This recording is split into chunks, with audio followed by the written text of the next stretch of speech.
I'm Boyd Davis, the initiator of this value chain series. Welcome to the first value chain workshop, hosted by the Canadian Institute of Mining, Metallurgy and Petroleum, MetSoc, the Metallurgical Society of the CIM, and Crux Investors. My friend Jeff Donald will get on after me and talk to you about the plans for the next couple of days. But first, I thought I'd talk to you about the genesis of this whole event. I've been teaching mine basics for a couple of decades now to non-technical people. And my day job is as a process development metallurgist with Kingston Process Metallurgy. So this teaching that I've been involved in has let me see the types of questions and understanding that people in the investment community have. And so a bunch of us thought it would be a good idea to try to bridge this gap between the technical and investing world by giving technical information to the investment community. So that's what we've done here. We've got solid technical data that is provided to people who are investing in projects. And this is important for us as well, because it means that the money that's invested is going towards the most promising projects. So it's not all altruistic on our part. This is the first in a planned series of events with different metals. This one started with nickel, of course. So look out for future workshops as they roll out, maybe every half year or so. Jeff and I will be manning the chat, and we'll try to get to any and all questions as they arise, or we'll submit them to the Q&A group that's after each section of the talk. So thanks for attending, and here's Jeff. Hi, my name is Jeff Donald. I've spent the last 25 years in the nickel industry, and maybe it's kind of weird, but I love nickel, and I expect the participants in these sessions love nickel too. Nickel is a small industry, and we're all friends. To us, nickel is beautiful. The geological mechanisms of how the ore bodies form, the metallurgy and chemistry of how to refine the metal, and the end uses that contribute so much to modern society. We all care deeply about the environment that we are impacting, and although there's a lot of work to do, we're all committed to getting the nickel in a less impactful way. I expect there will be tremendous progress on minimizing these impacts in the coming years. I'm excited about the diverse group of professionals that we've put together for these sessions. They are amongst the best experts in our small world of nickel. I am proud to say that not a single person approached declined to participate in this non-promotional educational event to support MetSoc. Mark, Boyd, and I drafted a list of the dream team, and they all accepted. In these sessions, we will review the entire nickel value chain, starting with the exciting market developments and opportunities for growth, then a deep dive into the supply-demand dynamics from two well-known and respected industry veterans. Boyd and I will set the stage with a technical introduction of why nickel is complicated and expensive. Day one wraps up with a review of environmental impacts and a Q&A session. Day two is a technical deep dive exploring each step from geology, mining, primary processing, refining, marketing, and recycling of nickel from amongst the best experts in the world who have developed, designed, built, and operated these projects. We hope you get the information from these sessions that you need to make informed nickel investment decisions. Please use the chat for your questions, which we will compile for Q&A sessions, and we will endeavor to answer all of the questions in due course. Thank you. Thank you very much, Jeff and Boyd, for that kind introduction. And also thank you very much for putting on this event. You brought together some of the biggest and best names in the space, and we're very grateful for that. We've got BHP, Vale here, McKinsey and Company, Macquarie, MetSoc's own experts. And I think the thing to note here for the people listening and watching this is that these are the guys, these experts are the guys that fund managers and analysts and banks go to when trying to work out where they place their money. They're also the guys that people go to, companies go to when they're trying to work out and solve problems actually in the field. So fascinating group of people. We rarely get access to this level of quality. So do take advantage of it. And thanks again, Jeff and Boyd, for making it possible. So before we get into today, I just want to sort of remind people what you should be looking out for. We're going to talk about the macro thematic here. What are the numbers that are driving this? What is the reality of the supply demand story, and what is real and what is hype. We've got to understand that before we could possibly even think about investing into companies. So we're going to allow Macquarie and McKinsey battle that one out and share some of their thoughts on it with us. And then the other component here is that nickel has been the creator and equally the destroyer of a lot of value over the past few decades. So I think it's important to understand the nickel process. Why is it difficult? Why is it expensive? And we're going to come back to Boyd and Jeff to talk us through that. Plus, I think we're going to finish off today on the environmental impacts, because that's ESG, the green thematic, big drivers in EV at the moment. Obviously, the big bulk of nickel is used in stainless steel, but looking to the future, we need to be cognizant and aware of some of the concerns of the big funds that are going to have to stump up their billions of dollars to get these projects into production. So without further ado, I'd like to introduce Mark Selby of Canada Nickel. He's the CEO there. Had a meteoric rise last year with their project. And he's just going to give you some thoughts from his 20 plus years in the nickel space to kick things off. I'm very glad to have the opportunity to be a presenter as part of the value chain series on nickel. I've had the good fortune to be in the nickel industry for the last 20 years.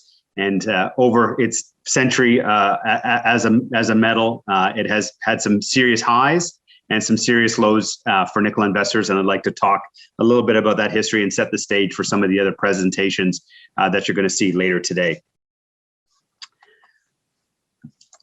The fundamental reality is a lot of the other metals have had a big head start on nickel. It's a relatively new metal, which has only really come into common use over the last century. Nickel consumption in the year 1900 was about 10,000 tons. It's fortunately grown about 250 times that since that time period. And again, relative to the other metals, copper was 50 times larger in 1900, given the fact that it had a several thousand year head start from the Bronze Age, several thousand years BC. And so a lot of nickel applications are new. And again, industries are just coming up with newer applications, which again creates the opportunities for investors and opportunities for industry participants, because again, nickel with its relative youth, does have a significant amount of upside in a range of different uses going forward. Its first major use, and this major use contributed to a number of the structural opportunities and issues that nickel has gone through over the past 100 years. Its first major use was as a hardening element in armor. People figured out that if you added a little bit of nickel to steel, it made that steel much, much stronger. And so every significant military power wanted to have access to some of this nickel material. As an example, Inco, went around the world trying to find nickel as early as possible. They developed mines in what was Finland in the 1920s. It was the second major production facility after the Sudbury region. But between the wars, both Russia and Germany invaded that part of Finland in order to get access to those specific nickel deposits. And those nickel deposits have remained part of Russia since that part of time. And until the major discoveries of nickel in Siberia was the major source of nickel for Russia during that time frame. Inco got into trouble in both before the First World War and before the Second World War, as seen to be supplying certain quantities of nickel to the enemy. And again, I don't think it's been proven one way or the other whether they may have sort of been hedging their bets as to which side was going to end up winning the war on top. Again, other geopolitical developments during that time frame is, the U.S. built nickel plants in Cuba in the 1950s. Again, Canada was a ally, but they wanted to make sure that they had supply that was from a domestic U.S. source. Again, such was the importance of nickel to the military, that they actually, got industry to build plants in other countries to supply nickel, to the market. The other big impact of that was, there was a massive amount of nickel exploration in the first half of this century, with nickel booms that were associated with the various wars. Again, there was huge exploration efforts, to try and find as much nickel in as many places as possible. And so, both China, Russia, in addition to the Sudbury discoveries, made large sulfide discoveries back in the 1960s. Most of the world's laterites were uncovered very, very early in their development. Again, as people tried to find sources of this miracle metal, which gave you a big advantage in military applications.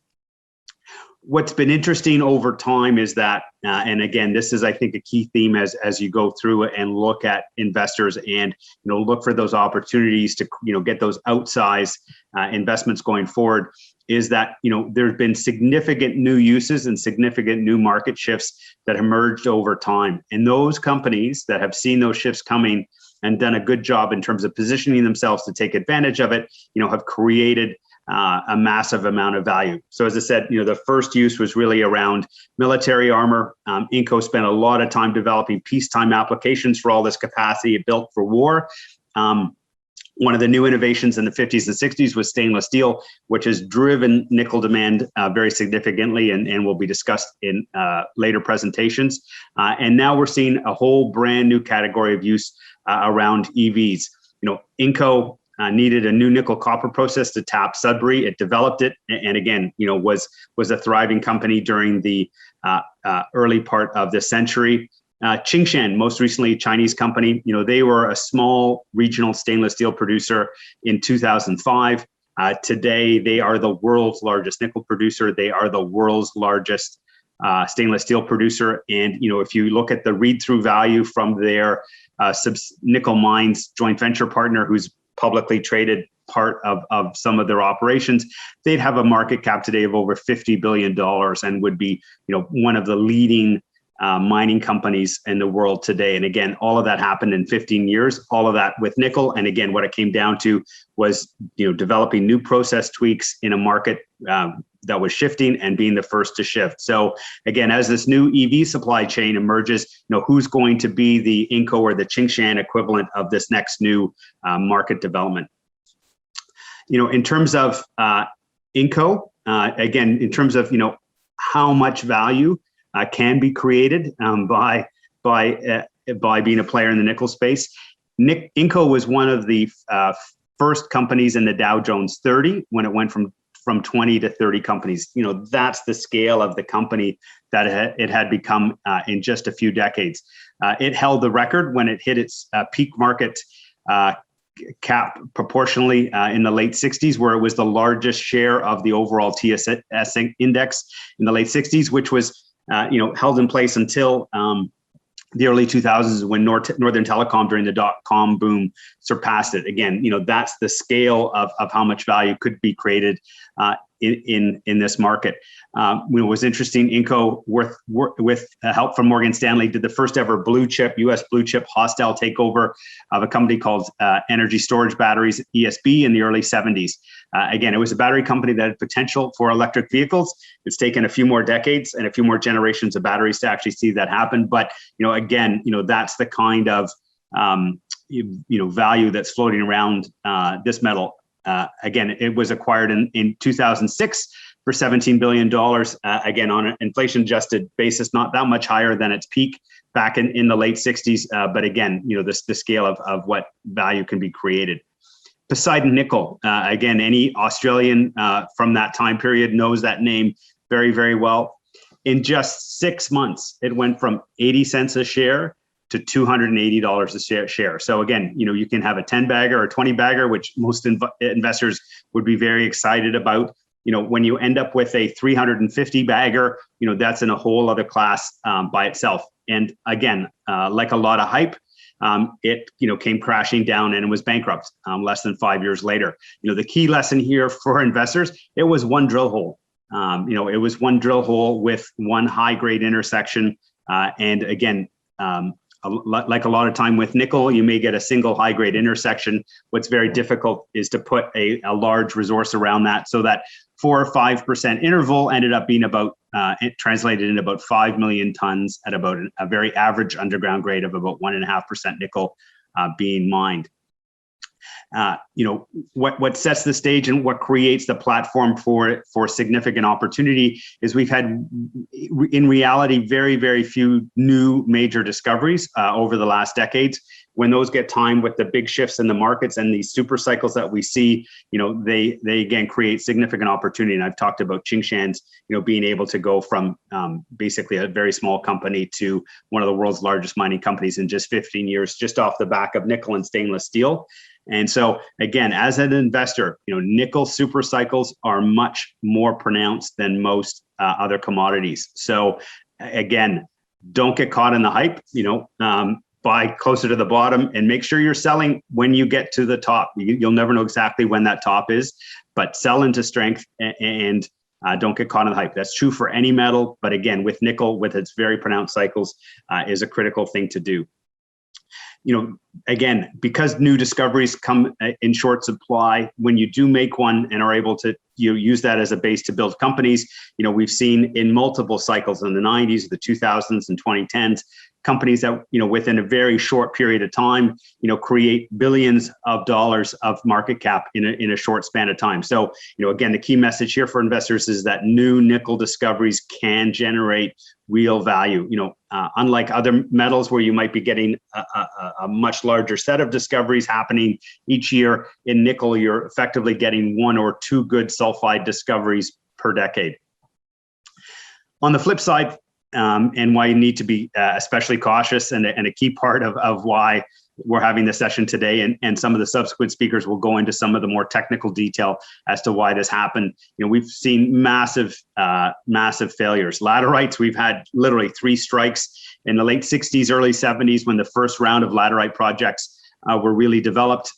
Again, a lot of them on the basis of having access to cheap energy, which in 1973 and then in 1978 became far less cheap and pushed most of those first wave of laterite projects into bankruptcy by the early 1980s. The second round of laterites was kicked off in the late 90s and early 2000s. Andrew Forrest, before he had his massive win with Fortescue in iron ore, had a company called Anaconda Minerals and had this 3-province strategy where he was literally going to produce about 30% of the world's nickel supply for less than $1 a pound using this HPAL technology, which was a no-brainer, was going to be easy to use and build. Investors would see cash flow happen very quickly.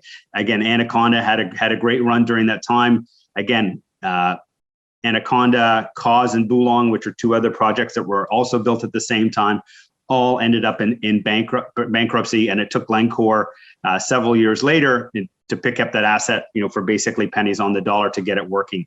In the third round, again, you saw a bunch of majors, Goro, Ambatavi, Koniambo, Ravensthorpe, built by BHP, Vale, Glencore. They spent more than $40 billion on this group of projects, which again have all struggled to get anywhere close to their nameplate capacity. And the current value of those investments is a tiny fraction of that $40 billion. And again, some other projects with Murn, which I've talked about, and then Santa Rita, which was a sulfide operation in Brazil, and then Tal Vivara, which is now owned by Terra Firma. It's taken multiple attempts to get it right. And again, destroyed a lot of value along the way. Process risk in nickel is very real. A bunch of presentations today will go into that in much more detail. And again, when major mining companies struggle to get it right, be very, very careful when you're looking at junior mining companies run by people who may not have a lot of nickel experience, who are touting new processes that are, quote, guaranteed to work because they've tested it in a lab and they're 100% confident it'll work. The nickel industry is scattered with burned out hulks of projects that didn't quite work out, as you can see from this list here. Again, nickel, creates significant opportunities from high demand growth, the relative importance of the downstream. Again, this is not like copper or other materials where you just produce a metal and you sell it to a smelter. Where you're able to create value is a more nuanced understanding of how consumers are going to use that metal. And again, when you're able to find new opportunities, see where these downstream opportunities occur, and then time it well to take advantage of a nickel super cycle, you can really, create a lot of value. In the meantime, nickel has been going through some massive shifts. We've seen a huge drop in sulfide production as we've seen this massive shift towards nickel pig iron and laterite production, with traditional sulfides dropping to just 30% of supply from 70% in 2000. We've had very, very few discoveries around the world and a very undeveloped project pipeline. And so we see significant supply concentration in Indonesia, which is going to be a key risk going forward. And again, with the growth in nickel pig iron being the primary source of supply, I've seen a massive increase in the industry's global footprint. Again, those companies that can see these shifts and recognize where the opportunities are can create massive value. And again, I would distinguish this from some of the other metals. Look for companies who have that understanding of the downstream, who have significant nickel experience, so they know, how and why, this particular shift is happening. And then look for those companies that have a strategy that is focused on taking advantage of that shift. And again, with the new shift in demand growth from the EV sector, I think we are in one of those periods where, some companies are going to merge, and in 5 years, 10 years from now, are going to be massively valued versus where they're sitting today. We've had few discoveries. This is a Vale chart from a 2015 presentation. As you can see here, what they were pointing out is the generation of sulfide discoveries are a fraction of what was discovered in the prior generation. The last large sulfide discovery was back, in the 1960s. The last one of any scale was more than 1 million tons was Voisey's Bay in 1992.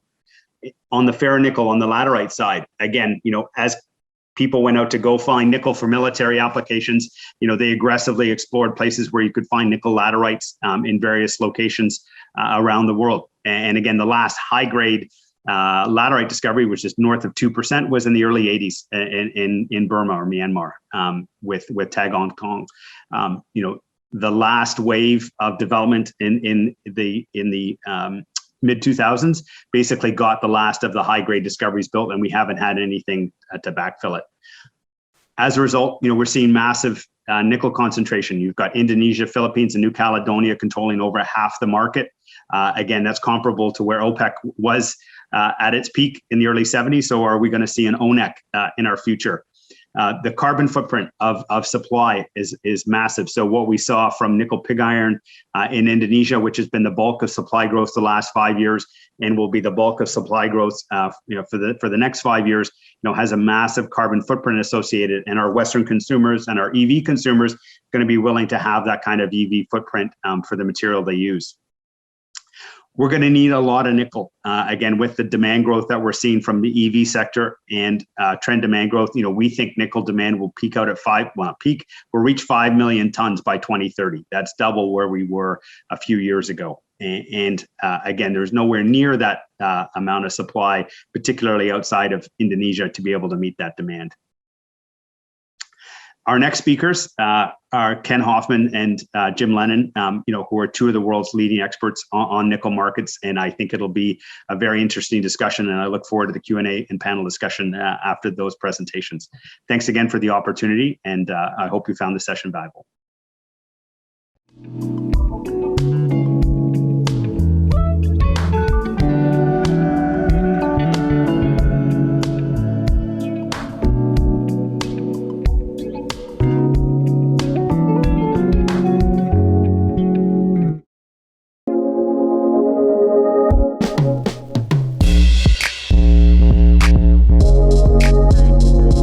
Now we're going to listen to two heavyweights in the industry talking about the macro thematics. So is there a new super cycle emerging? We've got Jim Lennon from Macquarie and Ken Hoffman from McKinsey, both very well respected in this space. And when they talk, people tend to listen. Hello, everybody. It's great to be talking today. My presentation is entitled The Nickel Outlook, Separating the Hype from the Reality. The reason I do that is because I just wanted to bring a bit of reality to what is actually happening in the nickel market today, where the outlook for supply growth is likely to come from, and obviously acknowledging that we are in a super cycle of demand over the next 10 years for nickel, driven by the massive growth we expect in nickel use in batteries. there is going to be a supply solution. I think the worst thing that could happen for the nickel market would be if there was no possible supply solution to meet demand, because the battery makers, the automakers, would then start to worry about whether they should actually be using nickel in batteries at all.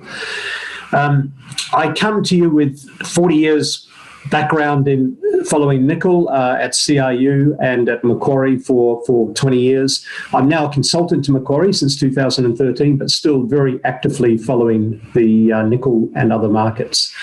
So the first slide, I think I just highlight what I perceive to be the hype.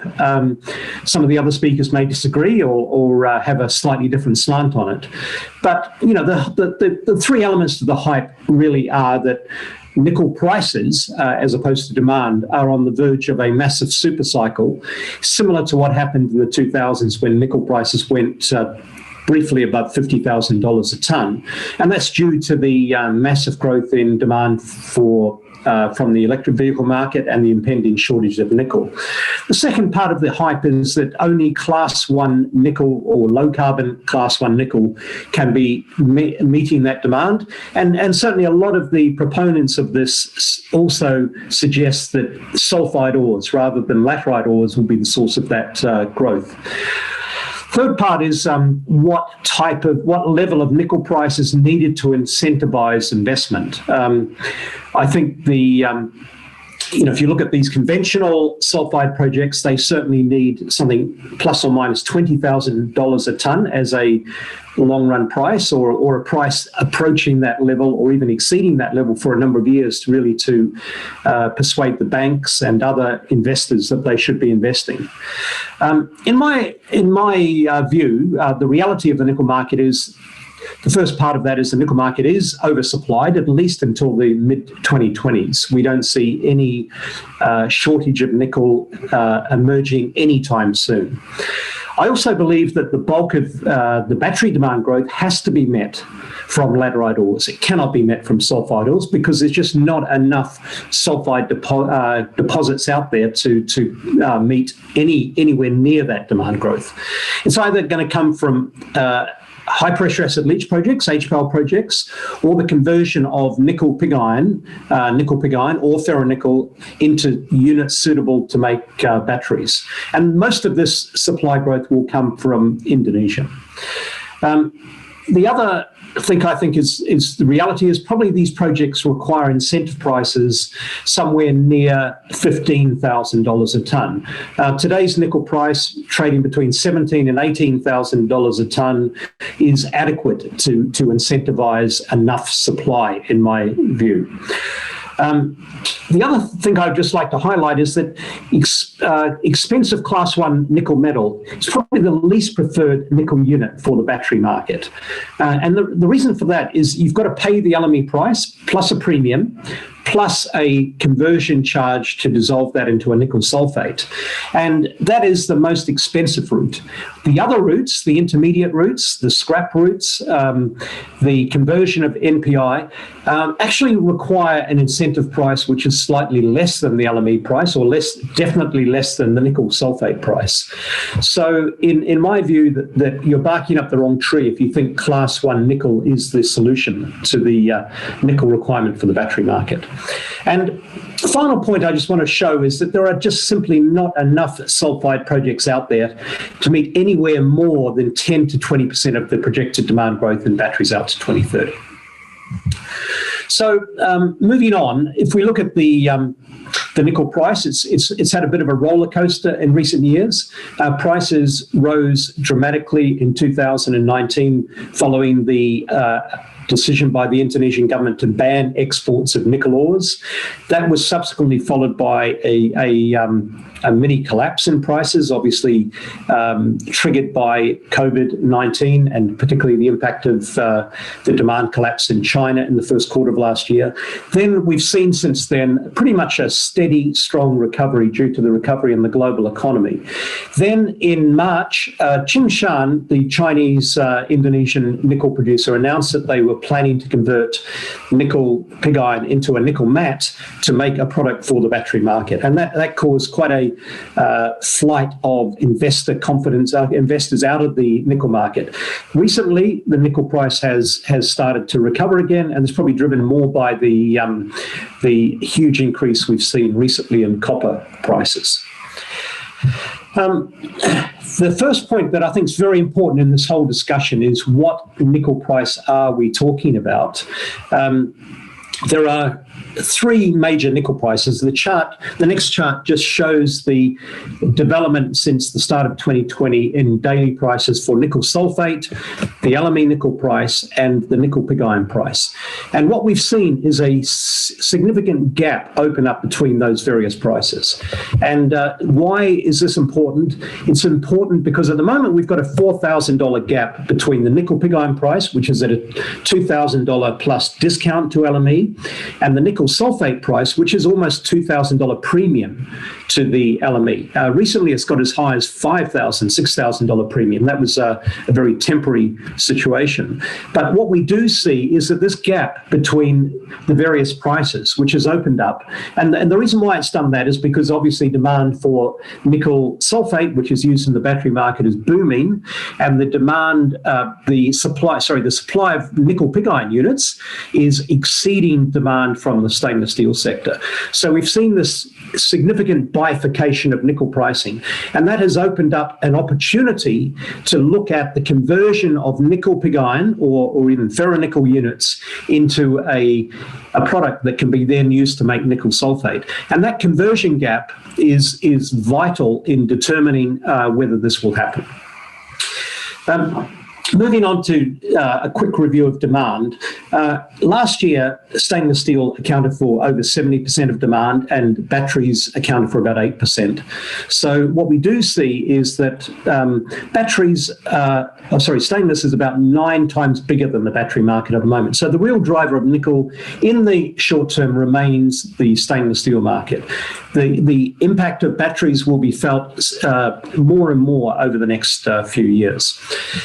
If we look at stainless steel, what is remarkable is that global demand had that collapse in the first half of 2020, but we're now in the middle of an enormous recovery. In fact, global stainless steel production was up over 25% in the first quarter of this year, and it's probably going to be up over 30% in the second quarter. Excuse me. And what we see last year, even with COVID, the global market only fell by 1.9% in terms of production. In the middle of last year, I think people were expecting the market to be down by 10%. So that shock of the recovery, the V-shaped recovery, has created quite a bit of price tension in the market. This year, we expect the market to grow by 15%. So that's going to bring stainless steel above 60 million tonnes for the first time ever, and probably is round about 10% higher than we would have been predicting pre-COVID. So it's an enormous recovery. If we look at the battery market, it's even more impressive. If we look at the Chinese market, which is 80% of the market at the moment, we did see a big hole in demand from mid-2019 to mid-2020, where there was a sharp reduction in EV production and sales globally. Then from the middle of last year, we've seen a phenomenal recovery. And in the second half of last year, and certainly in the first 3 months of this year, the nickel demand or the nickel content of precursor production is up 160%. In the first 4 months of this year, sales of electric vehicles in China are up 355% year on year. So we have this incredible recovery taking place, and that has created a bit of a shortage of nickel sulfate because of the lack of capacity to convert nickel units into nickel sulfate in China in the short run. But certainly the demand backdrop is very, very strong. We continue to see incredibly strong demand growth over the next 10 years. From around about 200,000 tons of nickel consumed in batteries last year, and this is all battery types, not just lithium ion, we expect that to grow to 1.3 million tons by 2030. So what we see is the need in terms of this market for roughly 1 million tons extra demand. The chart on the next slide shows the breakdown of where the consumption growth for nickel is coming from. In orange, it shows that over the 20-year period from 2000 to 2020, stainless steel dominated. It grew by, the nickel demand in stainless grew by almost 1.1 million tons. Batteries over that period grew by 160,000 tons. Over just a 10-year period, we believe the nickel demand in batteries will grow by 1 million tons, from stainless by almost 700,000 tons. And the total world market for nickel is going to grow by over 2 million tons over a 10-year period versus 1.3 million tons over the previous 20-year period, which included the massive emergence of China. So this is a huge, huge demand requirement. Where, if we just focus on the batteries, we know that the stainless market is going to be adequately supplied by nickel pig iron from Indonesia, plus recycled scrap, which is growing very, very strongly. But for that 1 million tons for the battery market, there are various options, and the next slide just illustrates some of the options. One of them is sulfide concentrates. The other is high pressure acid leach, HPAL, which I've talked about. The third is the freeing up of the class 1 nickel units that are currently used to make stainless steel, moving into the battery market. And then I think that between 200,000 and 500,000 tons of that demand could be met by converting existing ferronickel production or some of the existing and new nickel pig iron production into a product that can be used to make nickel for the battery market.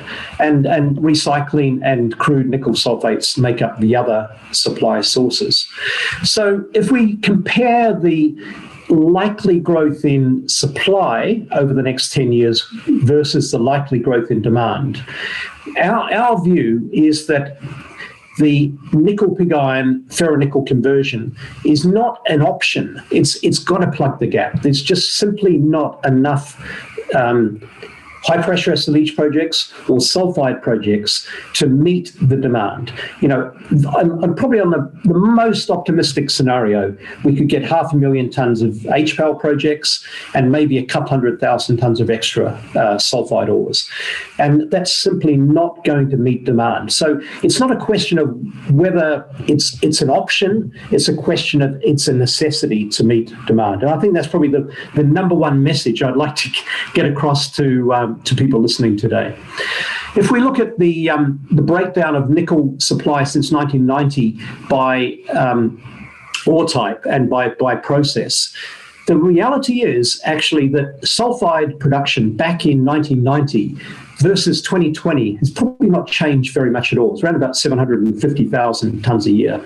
And to get any, most of these sulfide projects out there are to replace existing sulfide mines that are depleting reserves.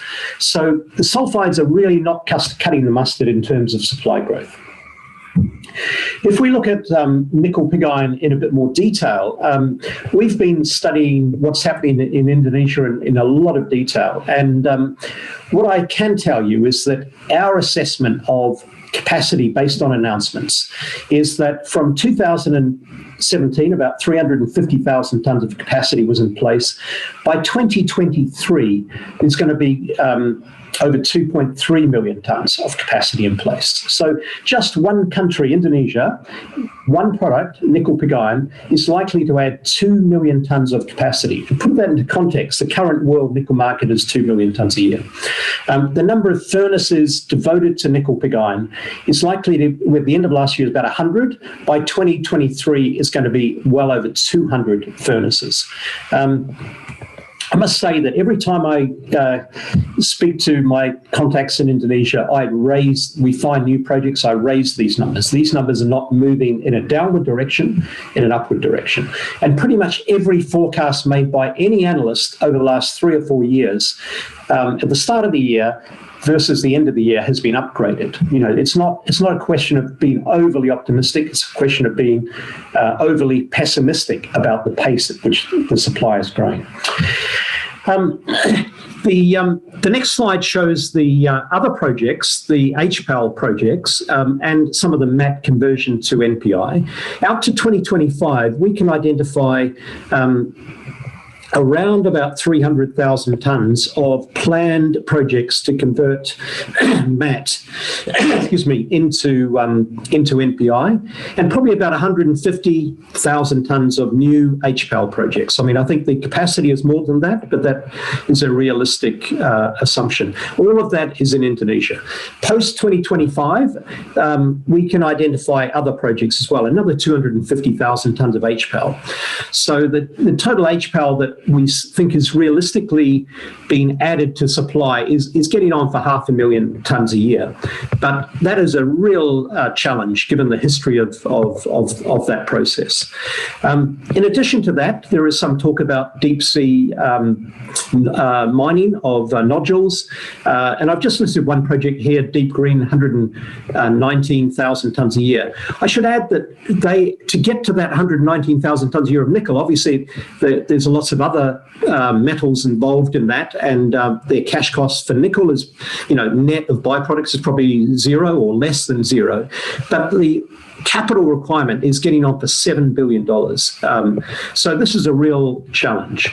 For the NPI projects, the capital intensity is less than $20,000 per tonne of capacity to build the capacity. For HPAL, the Indonesian promoters of these projects are saying somewhere around about $25,000. We think it's probably more like $35,000, but certainly they're talking very, very low numbers compared to all the other projects that have ever been built. Then turning briefly to sulfides, I did an exercise recently to try and list all of the projects that potentially are being considered. And I'm not going to run through this list, but I would say that also there are a lot of projects that are coming on stream over the next few years and then running out after 3 or 4 years, particularly in Australia, very short mine lives. And there are certain projects that are depleting reserves between now and 2030. So if we look at the net number of projects that potentially, in a very, very optimistic scenario could come on, it's about 300,000 tonnes. My gut feel is less than half of those projects will actually see the light of day. So sulfides just dismiss as a major contribution. The big advantage of sulfides is CO2, and I'll get onto it in a minute. If we look at the NPI to MAT conversion, there are various numbers floating around, but certainly we're pretty confident that the conversion of a nickel pig iron to a nickel matte is somewhere around about $1,500 a tonne conversion cost. And from a matte to a nickel sulfate is probably around about $3,000 a tonne. So in total, it's somewhere between $3,000 and $5,000, could be slightly more or less than that, but somewhere in that range.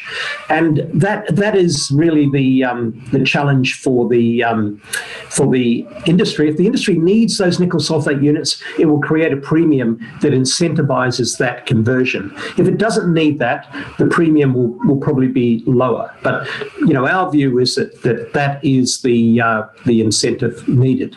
Now, the nickel pig iron has a bigger disadvantage that for every tonne of nickel produced, it generates somewhere between 60 and 70 tonnes of CO2. Tsingshan has announced that within 3 to 5 years, they will be switching from coal-fired power to renewables. And that kind of addresses that issue. On the HPAL side in Indonesia, they've also addressed the environmental issue by saying that they will not place tailings in the ocean. They'll do on underground dry stack tailings. So the environmental objections to the Indonesian supply are there today, but they won't be there in 3 to 5 years' time when the market really takes off and then there is a need for new capacity. And then the next slide just reiterates that if you look at the CO2 curve, then there's no question that NPI is the most intensive. So just summarising the final couple of slides, summarising the market, we see the nickel market quite balanced this year, having been hit by the COVID-related demand for part of last year, caused a surplus of 100,000 tonnes. Over the next 3 years, because of the big increase in capacity coming on stream in Indonesia, some of it being converted into battery-grade nickel, we do see ongoing supply surpluses. In fact, these surpluses are so large, we actually believe that some of the capacity being built today in Indonesia will not be commissioned. The simple reason for that is that they can't sell it, they can't deliver it to the LME, they have to stop production, basically. There's no alternative. And we include about 130,000 tonnes of HPAL and about 150,000 tonnes of conversion out to 2025.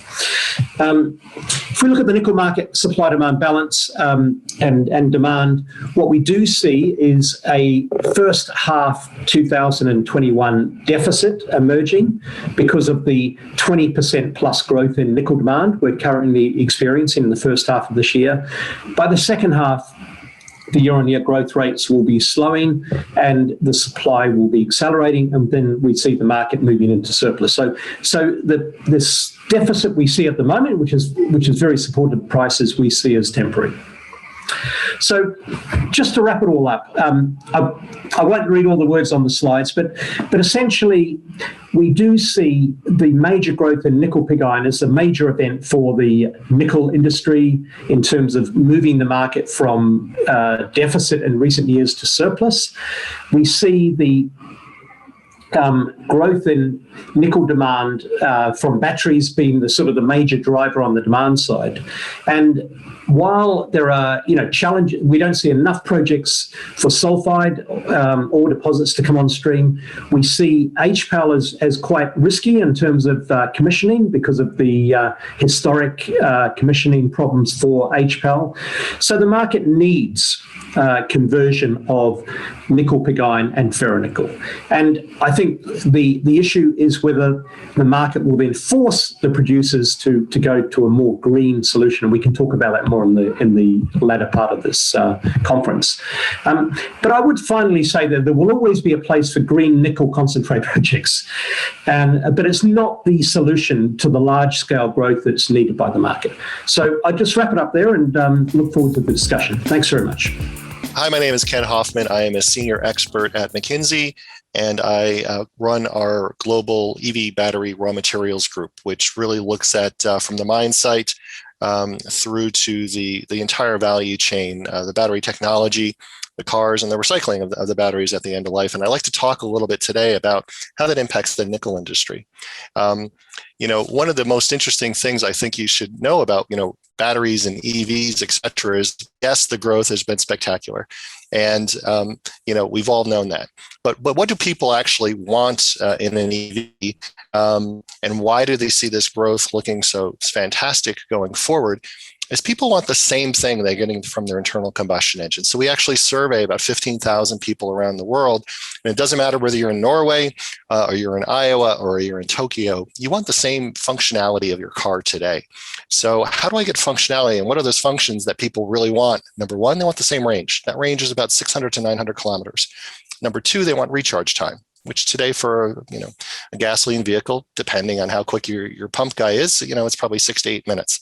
How can I get that with an EV? And the good thing is we're heading there. But in order to get there, there's one important metal, and that metal is nickel. And so we're going to talk a bit about nickel. It's our biggest concern in terms of the bottlenecks going forward in this industry, and it's in a very exciting industry to begin with. Overall, we see 10x growth in the industry. We look not only at EVs but also trucks, two-wheelers. We're looking at stationary storage, which is a really big area, very exciting area for these batteries, and consumer electronics, et cetera. The big question for how fast the growth is going to be, and this is a great chart because it shows where we are at that 2.5 terawatts of demand by 2030, and Tesla, what Elon Musk said during Battery Day, of 20 terawatts. So they're about 8 times higher than we are. The big question always comes down to cost. How low can these batteries go? And so if you look here in the bottom, that's Tesla's numbers. They believe that in the next 4 or 5 years, you will see battery costs drop in half, or a little less than half, to about $50 a kilowatt hour. Today, we're actually, looking at a lot of batteries, looking at the cost. You can get under $90 a kilowatt hour for a battery if you're a large enough buyer of them in the marketplace, which is below the $100 level that everybody was looking at in order to be the differential between internal combustion engines and into batteries. And so batteries, even without any government subsidies, which they are getting, are really becoming into their own, just a better way to fuel your vehicle.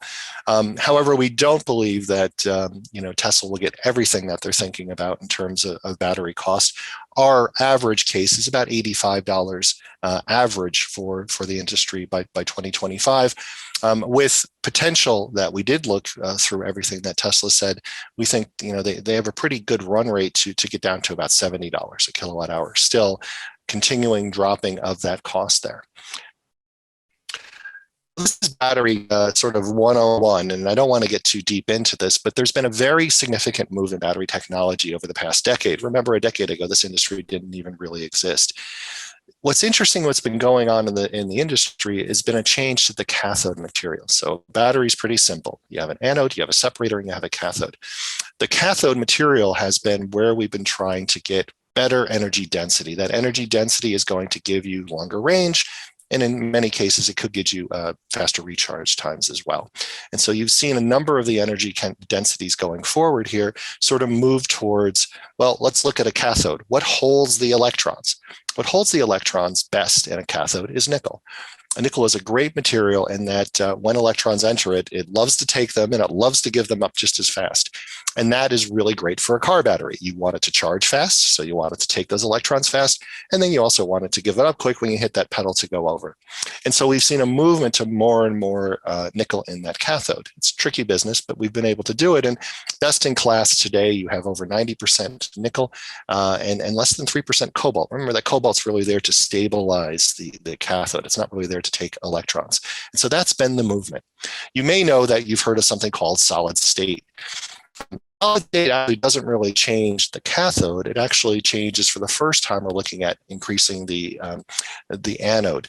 The anode is something today that's graphite, maybe a pinch of silicon in it.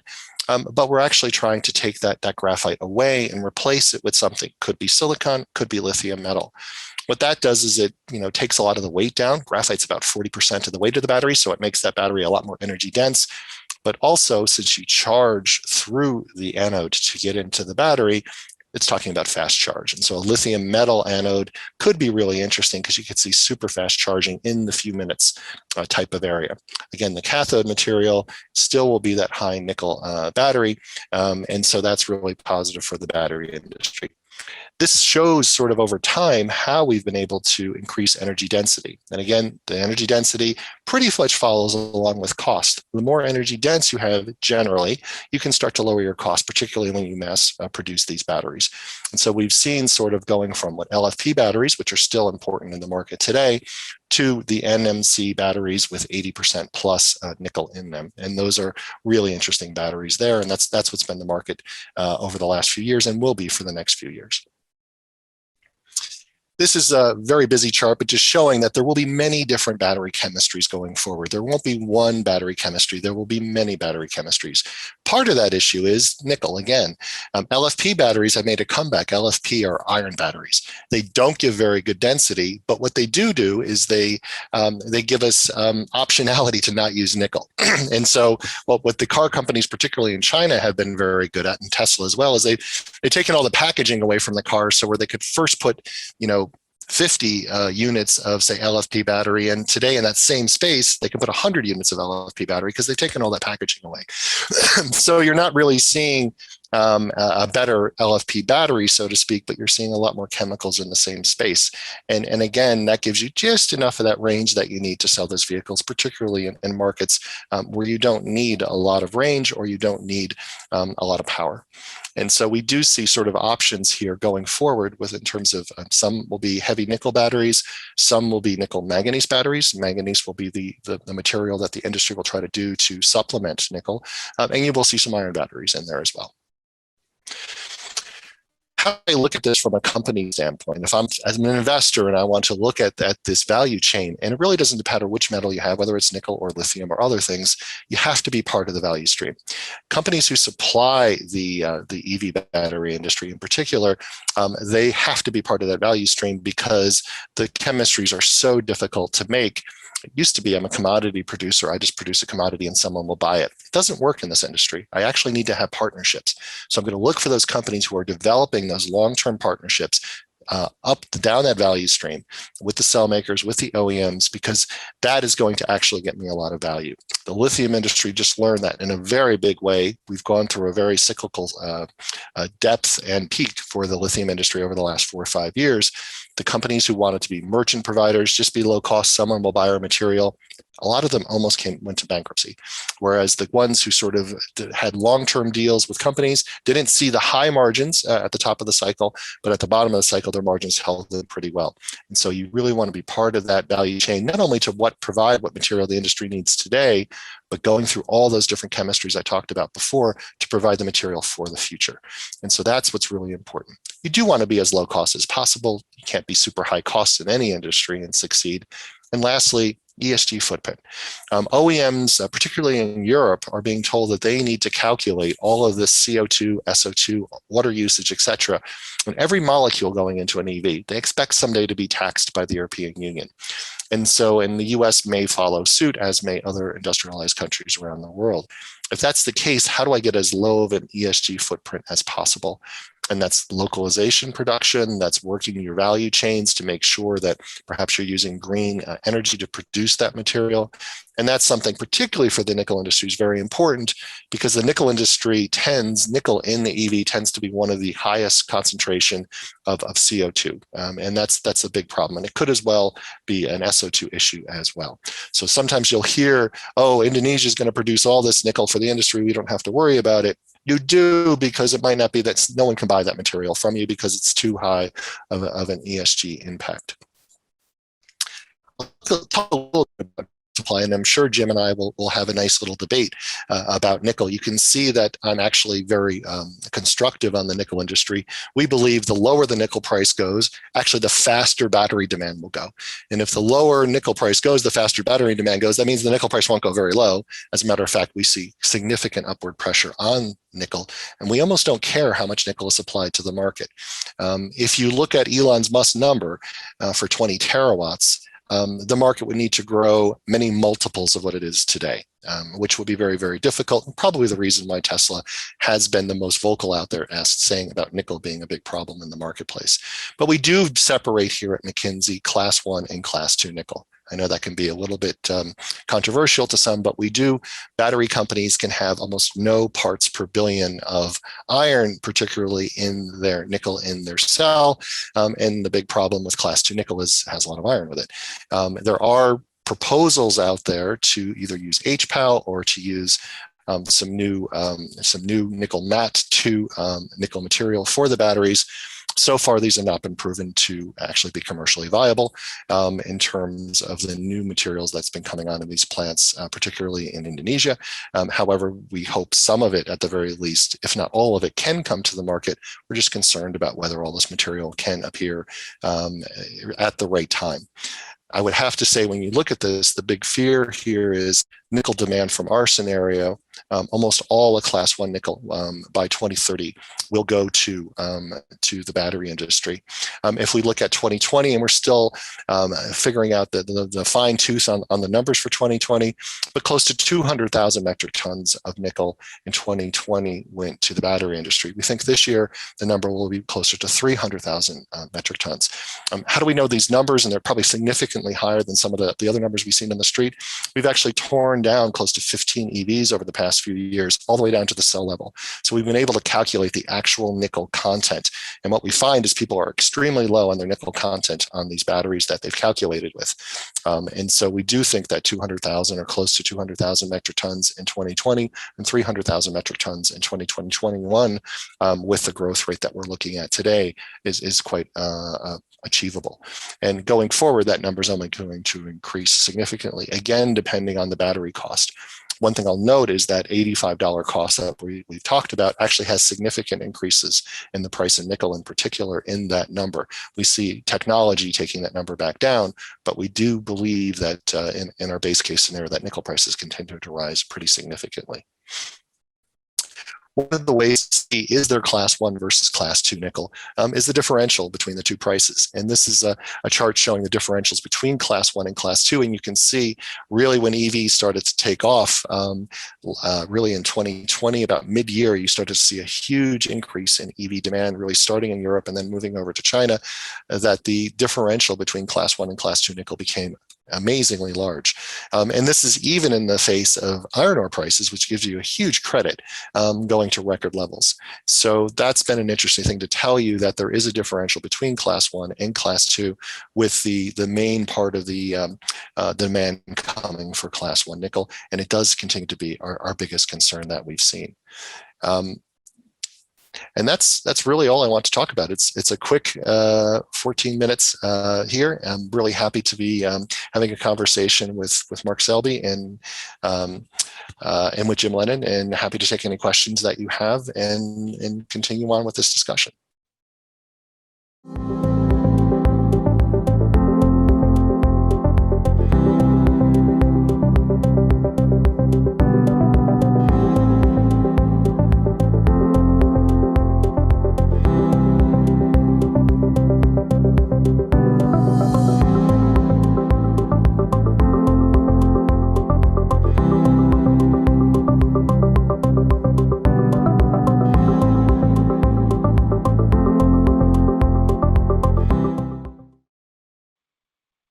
Hey, Ken and Jim.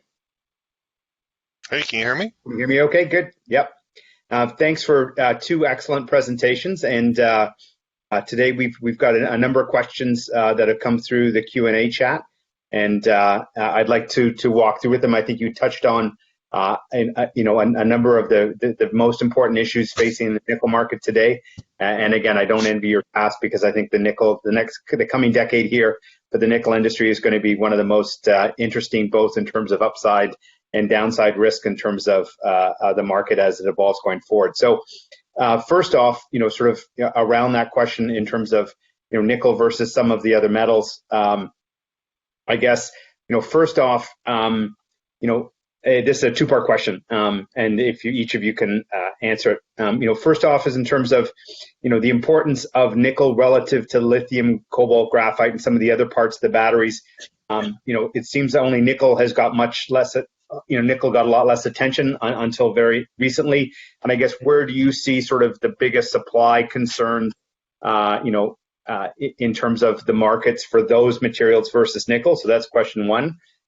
Question two would be, a lot of nickel bears say, okay, look what happened to cobalt, look what's happened to lithium, where we went through a multi-year period of very low prices despite lots of hype, around nickel. Do you think we'll see something similar with nickel to lithium and cobalt, or are there some structural issues that you think will make it very difficult? So whichever one of you wants to go first. The universe of the miners present very, and it's funny. I mean, I think Jim and I are looking at a lot of the same data, and therefore there's the miners really think like, look, what are you worried about? There's plenty of nickel out there. The Indonesians will figure it out, and this shouldn't be a problem. It's going to be a good market, but we don't really see the problem. There's no reason for us to go nuts making major investments. We go to the automotive makers, in particular. Very stoked by the IEA presentation that came out late last week, and they say, Ken, your miners are completely asleep at the switch. There's no way on earth they can provide the nickel that we think. If we did 4.3 million units last year, and we needed 200,000 metric tons, and the world is 100 million vehicles, you tell working. And so they are absolutely in uproar that there is no way the world can provide the nickel units. And so to take to world, and it's a really challenge. It's a huge challenge. To the way we sort of explain it to both sides is one. Look, if I'm a European car maker, I just can't use your RKEF. I don't care all the solar plants you put up in the world. They're going to look at the CO2 numbers. They just can't use it. They've already come out and said they won't use ocean tailings. They already said Volvo's out there with the World Wildlife Fund saying they won't use ocean mined material, and I don't know how you get to refine that anyways. It's refine that material. And so they're looking at it, and the reason they're saying this is they already have a 15,000 euro tax per internal combustion engine, and they know the European Union is going to hit them real carbon and SO2, and they're looking, just can't balance all this. We think there's there'll be many different chemists be enough nickel. However, there is LFP, there is LMO, there are a number of different, we think manganese actually has a huge role to play here.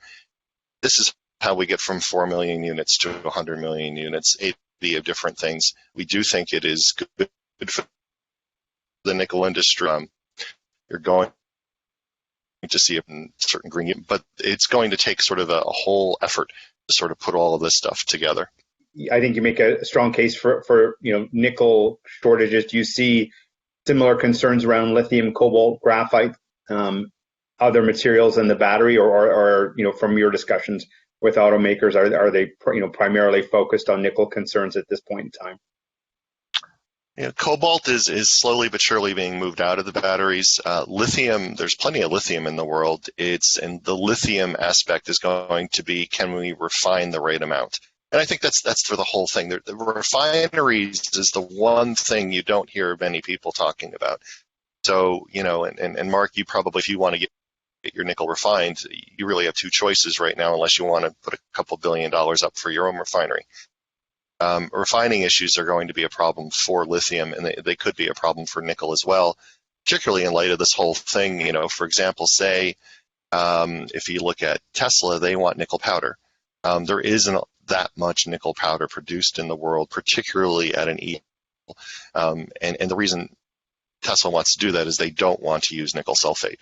They believe, and I think Volkswagen has said the same thing, and I believe the 24M process is trying to use powders rather than sulfates because it's a dry processing route, and it really takes out building a cell facility. I think Tesla takes 2/3 of the capex out if you can actually produce a dry route of the nickel rather than going through the chemical route. So that's going to be really interesting to see how that works.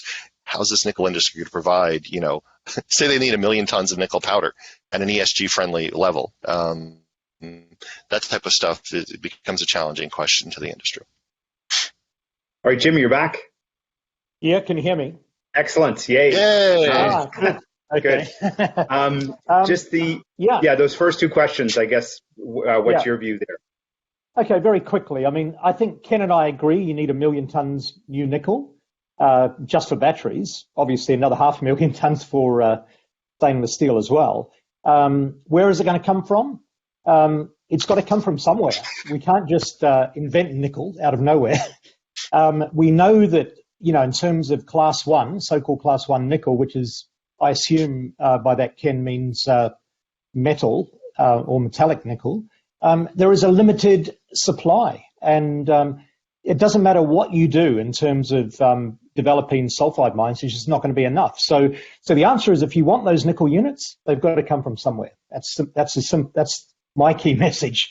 And at least half of them are going to come from laterites. At least more than half are going to come from laterites, and probably, quite a bit of them will come from HPAL. HPAL has cleaned up its act. None of the projects in Indonesia will use deep sea tailings disposal. They're all going to use dry stack. They don't use a lot of electricity, so they have a very low CO2 footprint, exactly the same as Ramu in Papua New Guinea, and they're claiming very, very low CO2. The HPAL is fine. The NPI is a high CO2 footprint, and I agree. The Europeans may not want to use it. They don't use nickel pig iron either to make stainless steel. So the Chinese market will use it. Will there be a shortage? The answer is there's going to be a tightness, and that will stimulate more investment. But I hope there's not a shortage, because there will be substitution away from nickel. I mean, Elon Musk, VW pointed in their recent battery days have pointed to problems. VW's solution is to move to a 70% manganese, 30% nickel battery, the high manganese battery. That could be out there further into the future. LFP is obviously being talked about by both Tesla and VW. It will be part of the market. There's no question about it. I don't see it as a threat. I see it as part of the solution to electrifying the global fleet. But nickel will be there in one form or another. And I guess, Jim, in terms of for the bears out there, they'd say, look at there's a lot of hype around lithium, there's a lot of hype around cobalt. Lithium prices were in the tank for a long time, and and cobalt's collapsed. Do you think you see something similar in nickel, or is it going to be structurally different there? I think the nickel market. I mean, I think for lithium there was a big shortage. There was a massive overinvestment, similar with cobalt. Prices went through the roof. It led to a period of overinvestment. Now we've seen the consequence of that underinvestment, low prices over the last few years, and the prices have rallied again. And 2 or 3 years down the line, we're going to see it move in the other direction. In terms of cobalt, there's definitely a concern.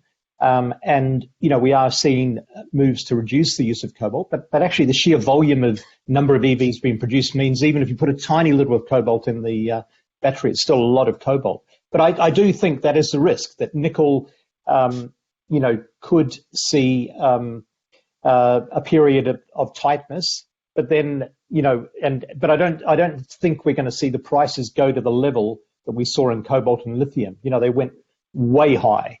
A few years ago. I don't think we're going to see that in nickel. And I think that's the worst thing that could happen to nickel, is if the price goes to the $20,000-$30,000 range. Yep. No, price spikes definitely do bad things to markets, and we saw that in nickel in the mid 2000s for sure. I guess the cure for high prices is high. Yeah, exactly. Yeah. And that's absolutely that you would see and the problem is if you did see, say, prices go up to 30, 40, 50,000, its all-time peak. Problem is that the battery industry does move on to a better industry for forced to. The other side of that is so ugly, you don't even want to contemplate it, because batteries would go away, the production capacity would be there, and stainless would never pick up that slack. And so that's your single biggest fear at the end of the day. It's what would be a Pishan, and their RKAF does not work, and you really don't see the majors, other than the real starting to come to the party a little bit. You really don't see the majors want to make investments in here. One, they're so happy with their iron ore prices, all the rest of them, that nickel just doesn't move the needle for them. It would just be a pity if the nickel industry lost the advantage here. Yeah, I guess I would say the majors don't have the portfolio of projects. They don't have the nickel in the ground. I agree with if you look at Vale, their biggest investment was Boise's. Well, second biggest investment was Boise's Bay. The first was Goro. Both of those projects cost them getting on for $20 billion combined. Boise's Bay, they paid $3 billion to acquire it, and have spent $7 billion subsequent to that to go underground to build the Long Harbour refinery. So the premier sulfide deposit discovery of the last 30 years cost $10 billion in total outlay to get 50,000 tons a year. For $10 billion, the Chinese in Indonesia are getting 500,000 tons a year of nickel, 10 times the amount. The HPAL project at Obi Island was commissioned today. You probably saw the videos. They produced their first MHP. They're producing 36,000 tons a year of HPAL nickel for, they said at the opening ceremony, $1.1 billion. So the problem is the Western guys have put in tens of billions of dollars to get virtually nothing. Vale/Inco spent getting on for $20 billion at Goro and Boise's Bay to get less than 100,000 tons a year of nickel. That's the backdrop to why these guys don't want to get in the nickel market again.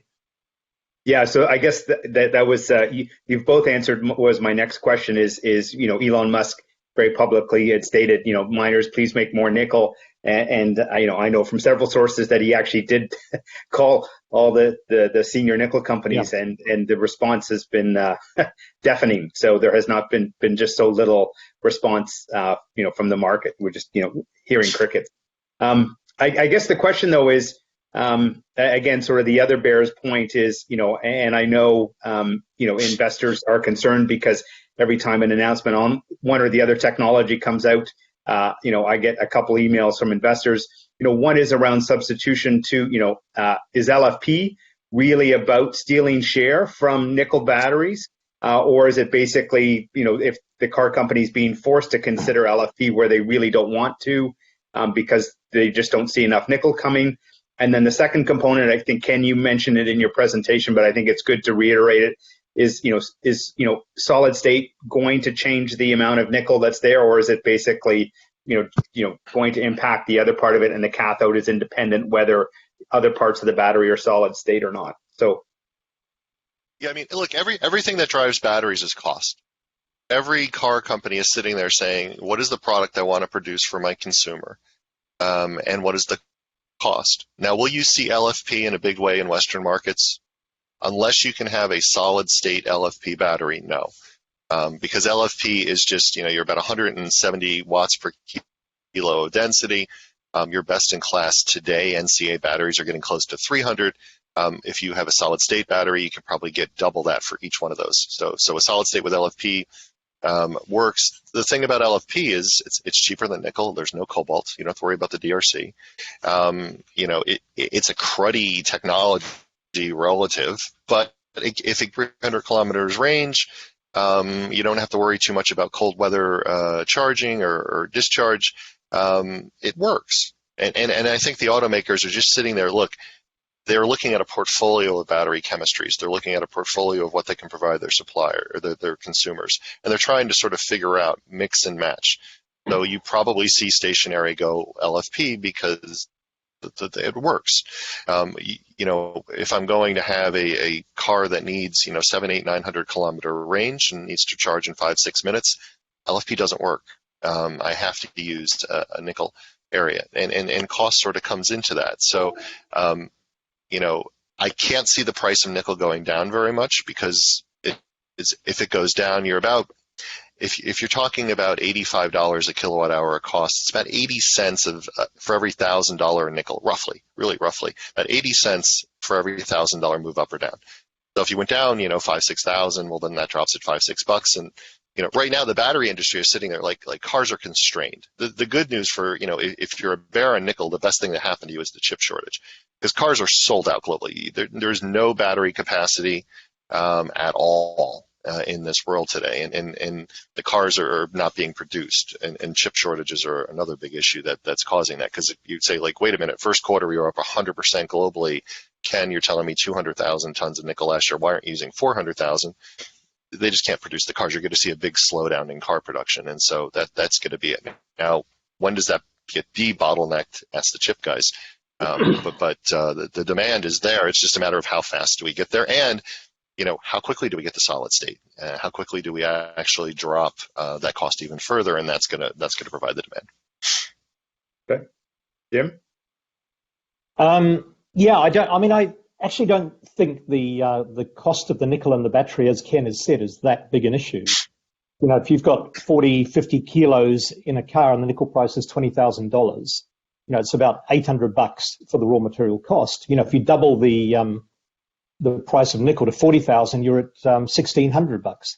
When you look at the EVs, the price of the EV, the cost of the EV, battery is an important component, but the actual nickel or the cobalt in the battery is not that big a deal.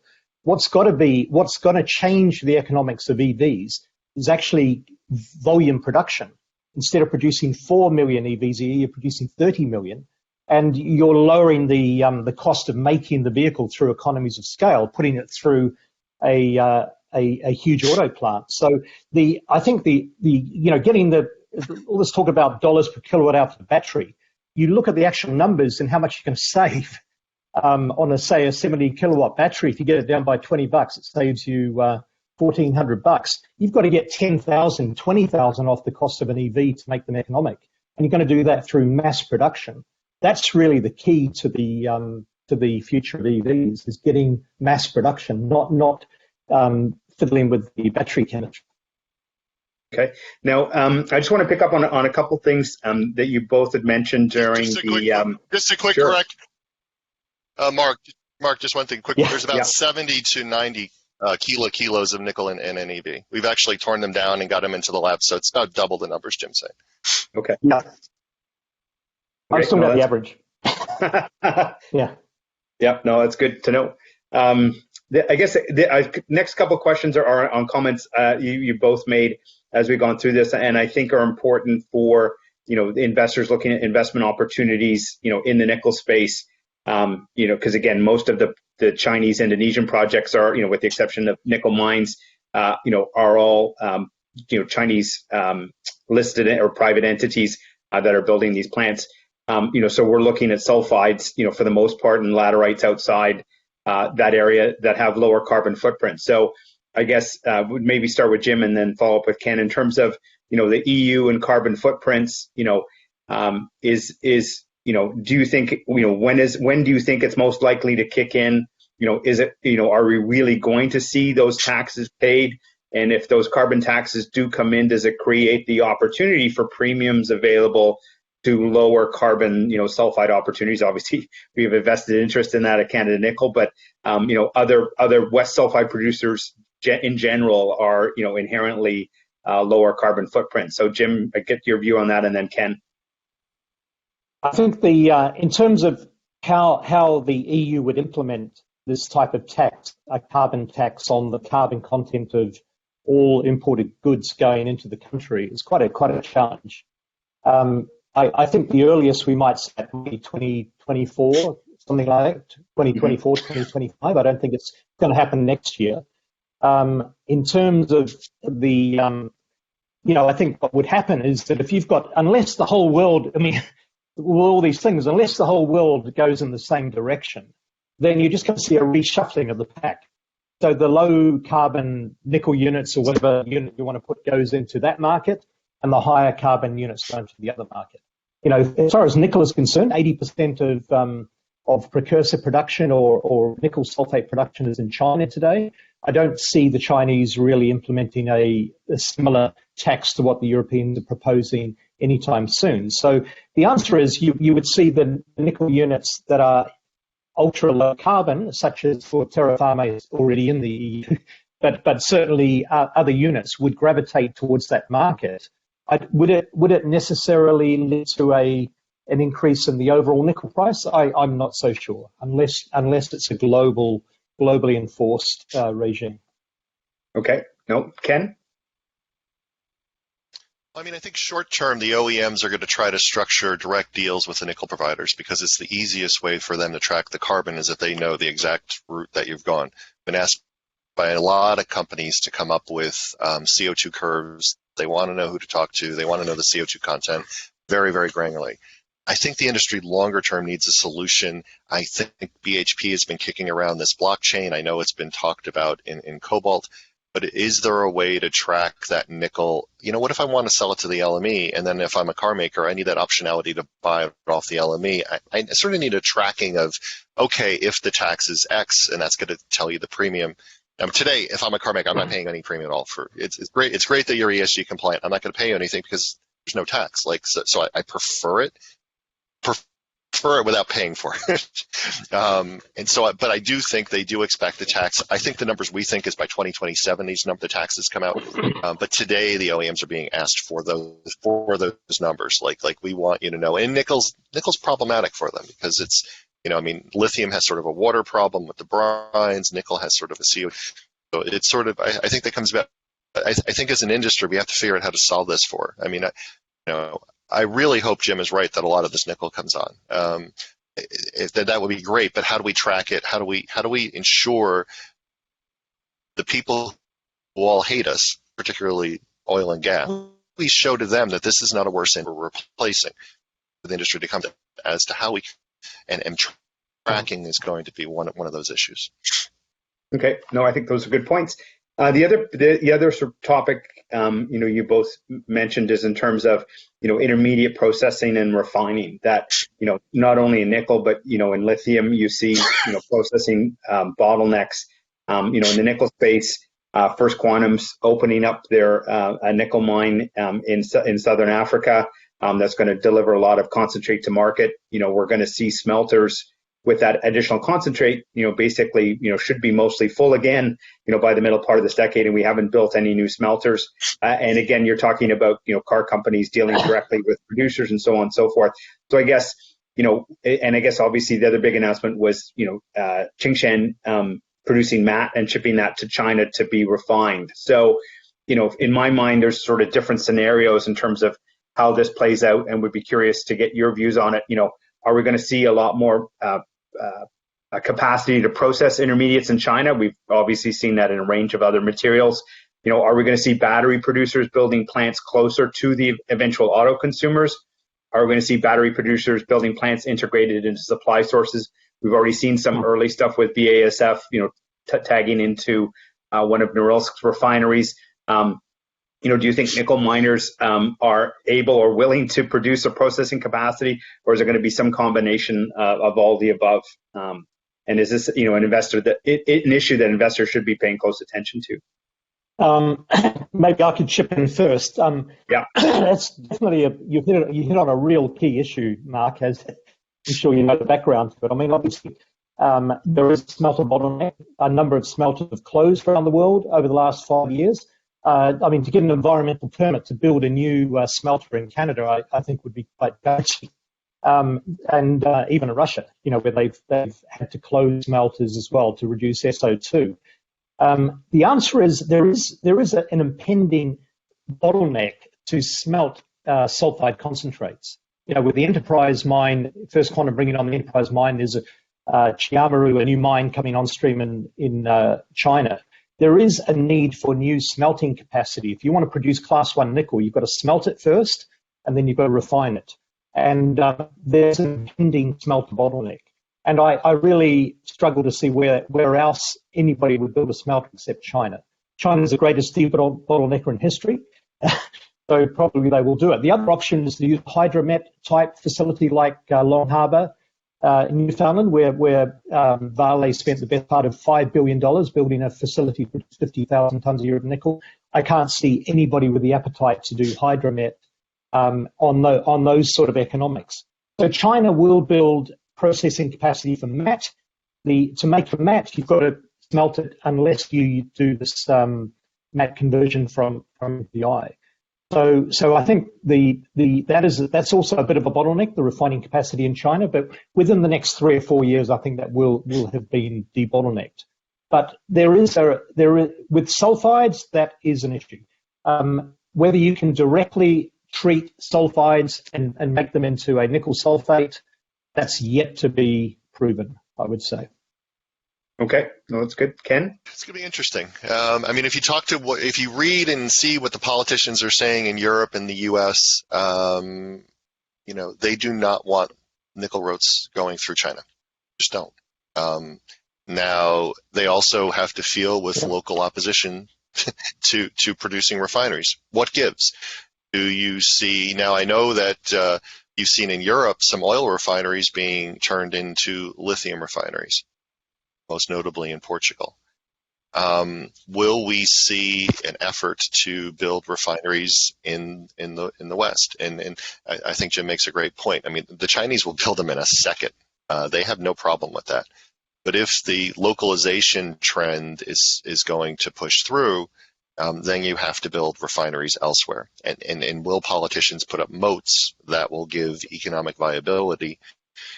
Because the Chinese will have the lowest cost solution. There's no problem about that. However, again, this goes to how this industry goes in terms of, how regulations can shape the future of this industry and how will it go. Will the Chinese have to build the refineries just elsewhere? They have to build them someplace in Europe or in Canada or in the United States or in South America or someplace to meet these new rules. It's going to be interesting to see how this works out. But you sort of have the economics of low cost localization. The EV industry is causing massive disruption up and down the industry. All car dealerships are going to go out of business because of this, because these things don't need to be fixed. And so you're going to see an industry like that. You're going to see tens of millions of jobs globally lost moving to an EV industry because there just aren't that many parts.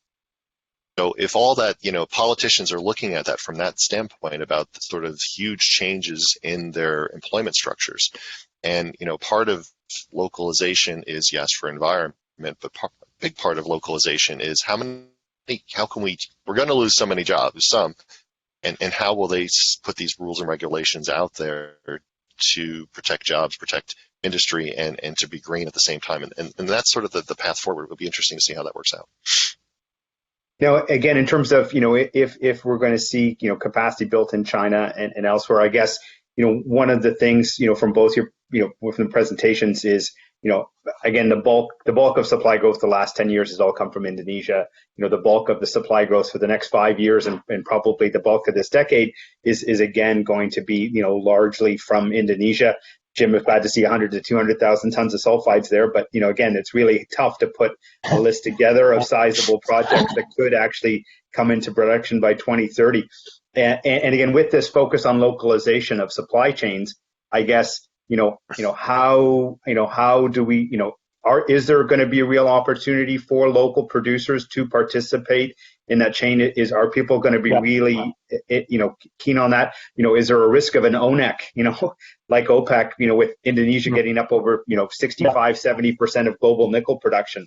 I guess sort of again in your discussions with various industry participants, how are they landing on that local versus global supply? Yeah. Can I just make a point, Mark? Sure. Indonesia is open to anyone. I think Sumitomo Mining from Japan, Vale are looking to build an HL plant. Eramet from France is looking to build an HL plant with BASF. The Indonesian government, I know for a fact, welcome investors from everywhere. It's not Chindonesia. It's not part of China. This is Indonesia as a separate country.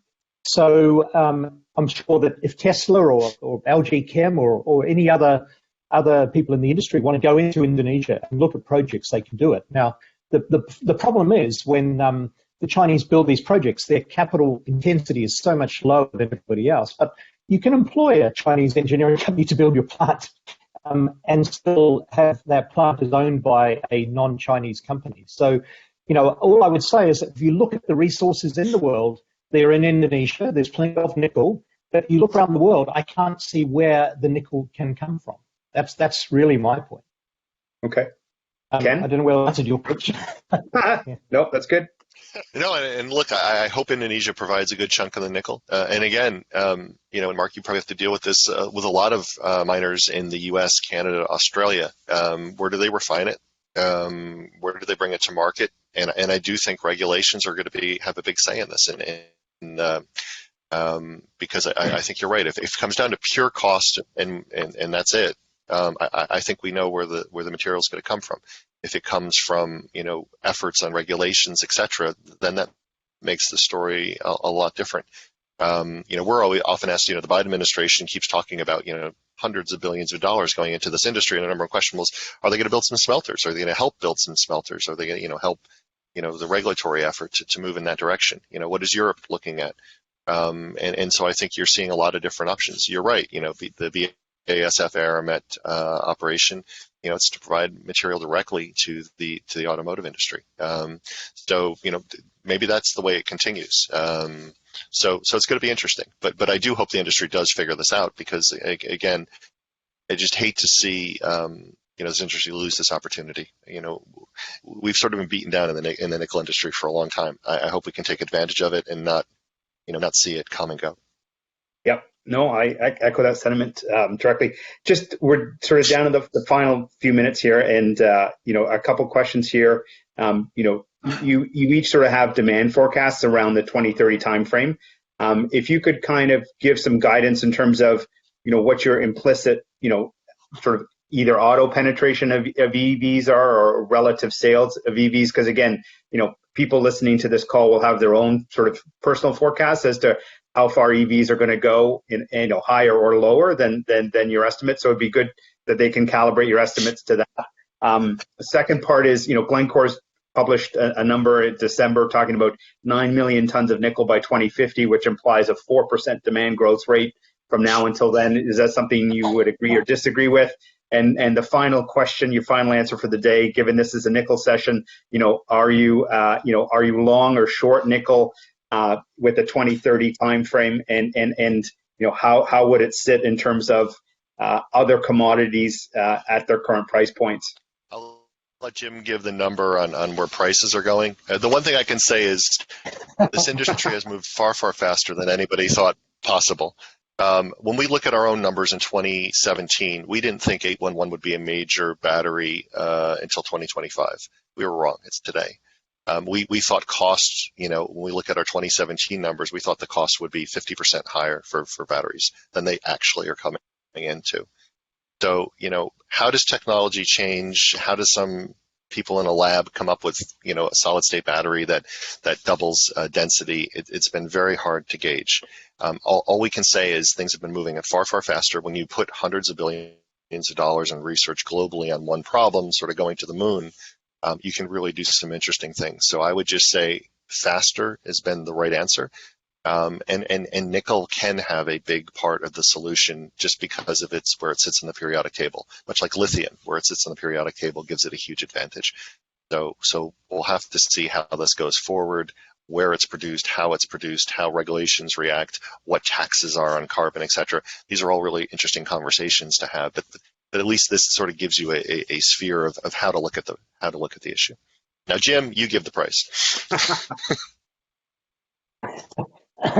All I'd say, on the price, I have no idea. I'm not very good at forecasting price, but I would say that on the market forecast, how big is the market going to be? I mean, the variables are obviously the number of pure EV sales, the number of PHEV, the total, the nickel content or the battery technology within the vehicle, and there's so many different variables. When I look at all the consultancies that provide information, they keep changing the numbers.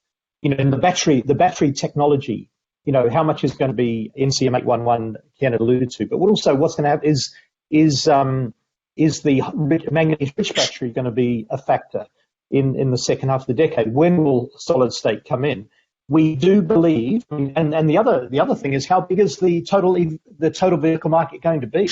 Last year it was around about 80 million units. By 2030, is it going to be 110 million units, as some people say, or is it going to be 90 million units? By 2040, is it going to be 50 million units? Are we going to move into autonomous drive type territory where the number of vehicles really comes down? I don't know, but what I would say is the risks probably are to the upside, because you've basically, governments around the world are going to force the entire sales to be converted to some form of electric vehicle by the 2030s, 2035, 2040. So the upside is great. Last year was only 4% market penetration. By 2025, it's probably going to be 15%. By 2030, plus or minus 30%. So it's still a long, long way to go. So the upside really is a function of the ability of the auto industry to build all the supply infrastructure to put in place, and also the charging infrastructure. The whole infrastructure has to be built, and it's not as easy as some people would suggest. The problem in the West is NIMBYism. You can't do things, you can't invest, and the objections are going to hold things up. China is probably the only part of the world where things just get done like that. The rest of the world, it could take a while longer. So nickel price, I think, could tighten quite a bit by the middle of the decade. That's my view. I mean, in the very short run, I think the price is somewhat over. I would much rather be on copper than nickel is my sort of relative bet, simply because I see copper mine supply being a real challenge. Copper is also the green metal, as it were. It's going to benefit hugely from the green investments, and I can't see the supply response in copper be nearly as easy as the supply responses in nickel. All right. Nope. Thanks, guys. I think those were great comments. I think we're out of time for this session. I'd like to thank everybody who listened in. There's been a number of questions and answers come in. I'll follow up on some of the questions that we maybe didn't address during the conversation. But again, thank you, Jim. Thank you, Ken. I thought they were excellent presentations, excellent questions, and hope everybody learned something today. And look forward to talking again soon. Take care. Thank you.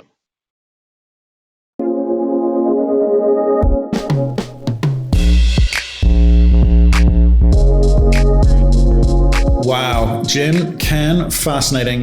Some fantastic and fascinating numbers in there. And I guess my big challenge now is to work out which of those companies will get into production, will be able to be financed, and which won't. That's going to definitely affect my decision making as far as investing in nickel goes. But the next challenge for me is also understanding where the value is created and where it is destroyed. So up next, we've got Boyd and Jeff back to talk to us about nickel processing and why it's very difficult and why it can be very, very expensive.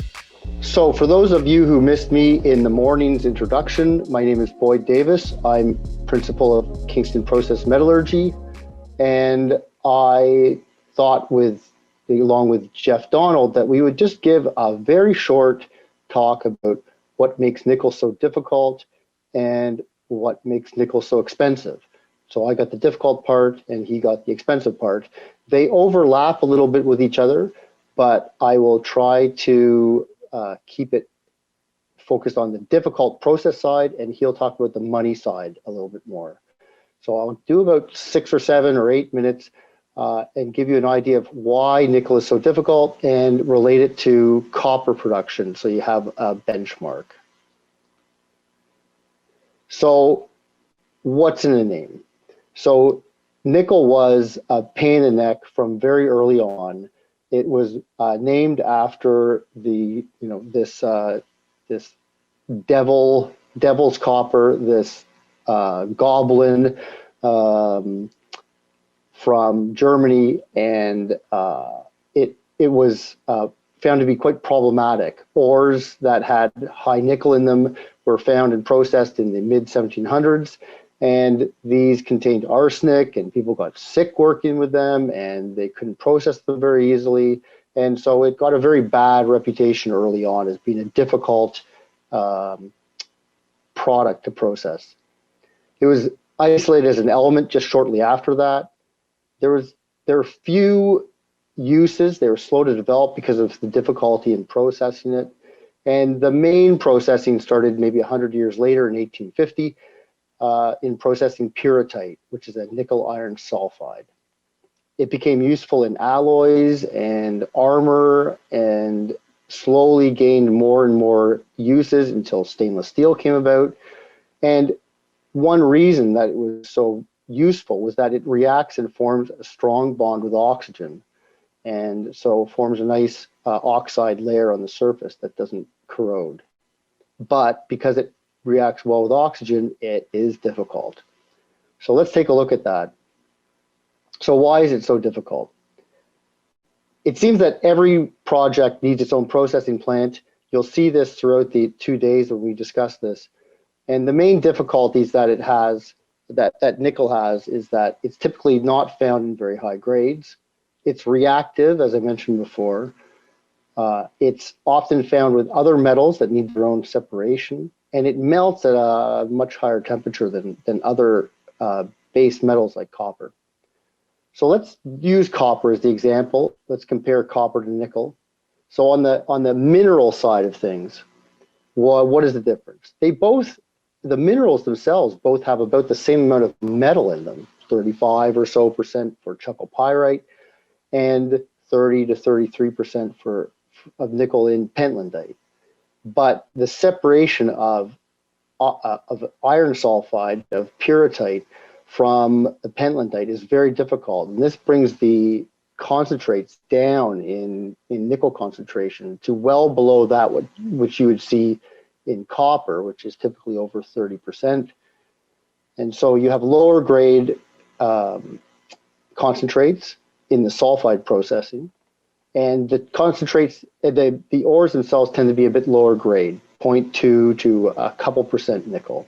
There are other minerals that have that can be concentrated to higher metal content, but the deposits are much more rare and they're co-mingled with other things typically as well. So concentration of nickel is more problematic than copper. When we're processing sulfides, and you'll learn about this later on in the day, so I'll just give a brief introduction into this, but the sulfides that you get from nickel and copper are processed, and they're treated to remove the iron, and then they're done. This is done by blowing oxygen into them. And after that, with copper, you can blow more oxygen in and make copper metal. It's wonderful. It's a great thing about copper. It makes the flow sheet extremely simple, and it makes the flow sheet very standard. So you have most copper smelters that are pyrometallurgical ones have similar processes, and you can take your concentrate and sell this to a number of different smelters. With nickel, remember I said it was a bit more reactive. You can't blow the sulfide to nickel metal. It would go to nickel oxide. And so you leave it as a cleaned up matte, which is the sulfide. So now instead of having copper metal that can be purified, you have nickel sulfide. And so that's why these processes are much more intense. So once they have nickel sulfide, there's many ways of potentially treating this nickel sulfide to get the nickel back out. And this develops many different flow sheets for nickel. So it ends up being a more complicated flow sheet than for copper. The processes tend to be aligned with the ore body. Impurities and gangue minerals tend to drive the type of process that's being used. And these large ore bodies will all have their own processing plants. And so doesn't have the same, it's not the same world as copper is, because it's difficult to sell a concentrate into an existing nickel smelter that has its own type of concentrate that is processing. So that makes nickel a little more difficult than copper. On the oxide side, copper oxides can be heap leached with sulfuric acid. And this is a conventional process. A lot of copper is produced this way, low capital, low operating costs. Nickel oxides, however, are resistant to leaching. They're a little more reactive with oxygen. They're a little more problematic for recovery.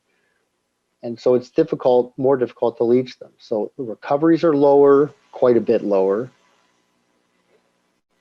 There is high acid consumption due to the iron that's present along with nickel oxides. And the mineralogy, the morphology of the earth that's around it is typically a fine clay and a fine weathered ore.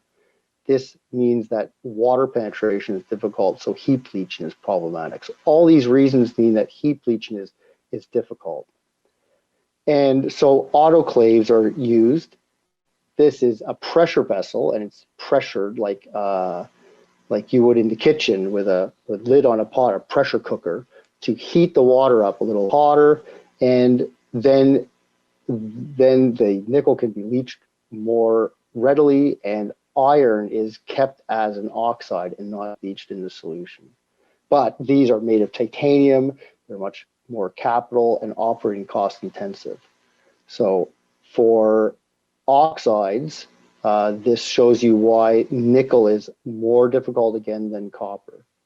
And you can smelt the nickel as well, but this produces a nickel pig iron or a ferronickel because of the presence of the iron there. And so this brings along iron, and that iron was expensive to make and is valued the same as other iron would be. So there are costs involved in that side as well. What else? Higher melting point of nickel. It's many hundreds of degrees higher than copper. So you need more power to process it.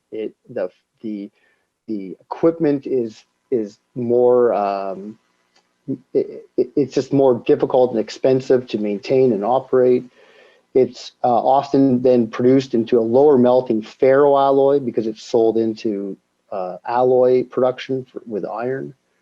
And purified nickel can be produced in many different ways as well. And so there are changes to flow sheets and differences in flow sheets, again, in the purification of nickel. Copper is purified really one way through electrolysis, and you take high metal, 98% copper, and make very high purity copper. But if you're processing nickel in matte, it's much lower. It's 78% nickel. And so it's just more expensive to process more material through. So there's, I've said difficult a lot. This is the reason why you see nickel being more difficult. Jeff will talk about why it's more expensive. I just had a little summary here. So nickel is more difficult. I talked about the mineralogy and why it's more difficult. I talked about lower grade concentrates. I talked about the reactivity and that you can't convert the sulfide to metal like you can with copper. And the need when you're leaching oxides that an autoclave is used for nickel processing, which makes things more expensive. And it has this higher melting point. And just as a little nod to the MetSoc and Canadian presence, there's a Canadian nickel back in the days when it was made of nickel.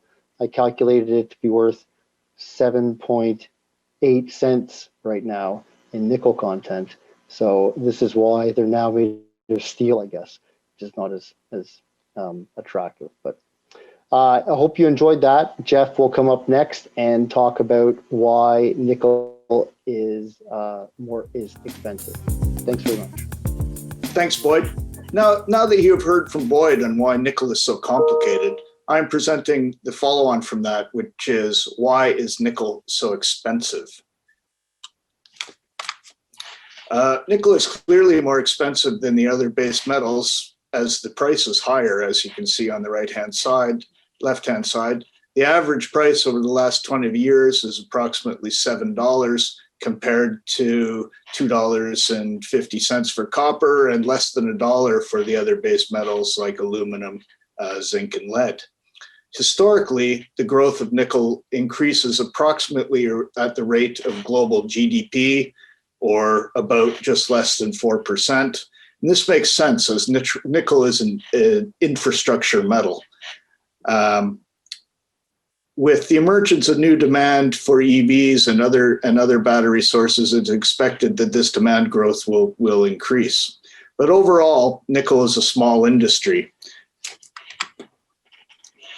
On this illustration from the Visual Capitalist, it puts the size of the nickel industry in the context of the other sort of natural resource commodities. So as you can see, compared to, say, oil, the entire metals market is quite small. But even within the metals complex, compared to gold, iron ore, aluminum, copper, it's quite small. And even compared to manganese and zinc, it's kind of smallish. On this chart here, what I'm trying to present is the sort of major steps that are required to go from mining or resource extraction into the final nickel products. There's two types of ore, which you'll hear about more during the sessions. There's the sulfide ore and the laterite ore. I've also included seafloor nodules, which is the project that I'm involved with. For the sulfide ore, there's a mineral processing step where you can concentrate this at typically to 8 to 15%. There are known instances of going up to 25% nickel in the concentrate. And then it requires primary processing to produce a matte that's about 75%. And then this 75% nickel has to be refined further to produce the nickel products. Similarly, for the laterite ore and the seafloor nodules, these cannot be concentrated, but they go directly into the primary processing to make these intermediates listed there: matte, mixed sulfide product, mixed hydroxide product, or the class 2 products, ferronickel and nickel pig iron.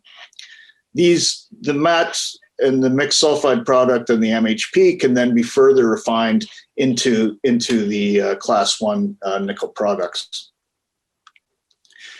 You may have heard some terminology around the flow sheet, and I've tried to map out a little bit on where this terminology sits. So in the sulfide ore, the mineral processing are also known as a mill or a concentrator. In the primary processing, this is the smelting and converting or a hydromet process, which is used only at Valley, Newfoundland. For the laterites and the C nodules, we use technology like rotary kiln electric furnace, which is also used to produce ferronickel and NPI. And this is where the commonly known HPAL technology sits in. HPAL stands for high pressure acid leach. So again, the intermediates from those have to go from the primary processing, have to be refined using technologies such as carbonyl refining, sulfur acid leach, solvent extraction is kind of an equipment part within the refinery, electrowinning, and then matte chlorine leach electrowin is kind of an entire flow sheet technology. Recent nickel sulfide projects have had to chase deeper, higher grade deposits, and nickel laterite deposits are much lower grade than other base metals. Emerging nickel sources, including large-scale, low-grade, and high-grade seafloor nodules, have yet to be developed. Interestingly, if we look at Onaping Deep at 2 kilometers deep through hard rock, we can compare that to the seafloor nodules at 4 kilometers deep below the ocean. You can see on the right-hand side that aluminum is typically mined at 15 to 20%, but nickel oxide ore is only 1 or 2%. So these lower grades and deep mines lead to higher costs. In the sulfide ores, the milling or the concentrating can be used to make a concentrate, right? The nickel sulfide makes a comparatively low-grade concentrate compared to, say, copper or zinc, and therefore it requires bigger processing equipment to produce the same amount of metal product. So say your copper concentrate is 30% and your nickel concentrate is 15%, you need twice as big an equipment to make 1 pound of nickel as you do 1 pound of copper. Nickel is a smaller industry and the processing is more complex than the other base metals. And so this kind of leads to sort of smaller facilities and you lose a little bit of the economy of scale.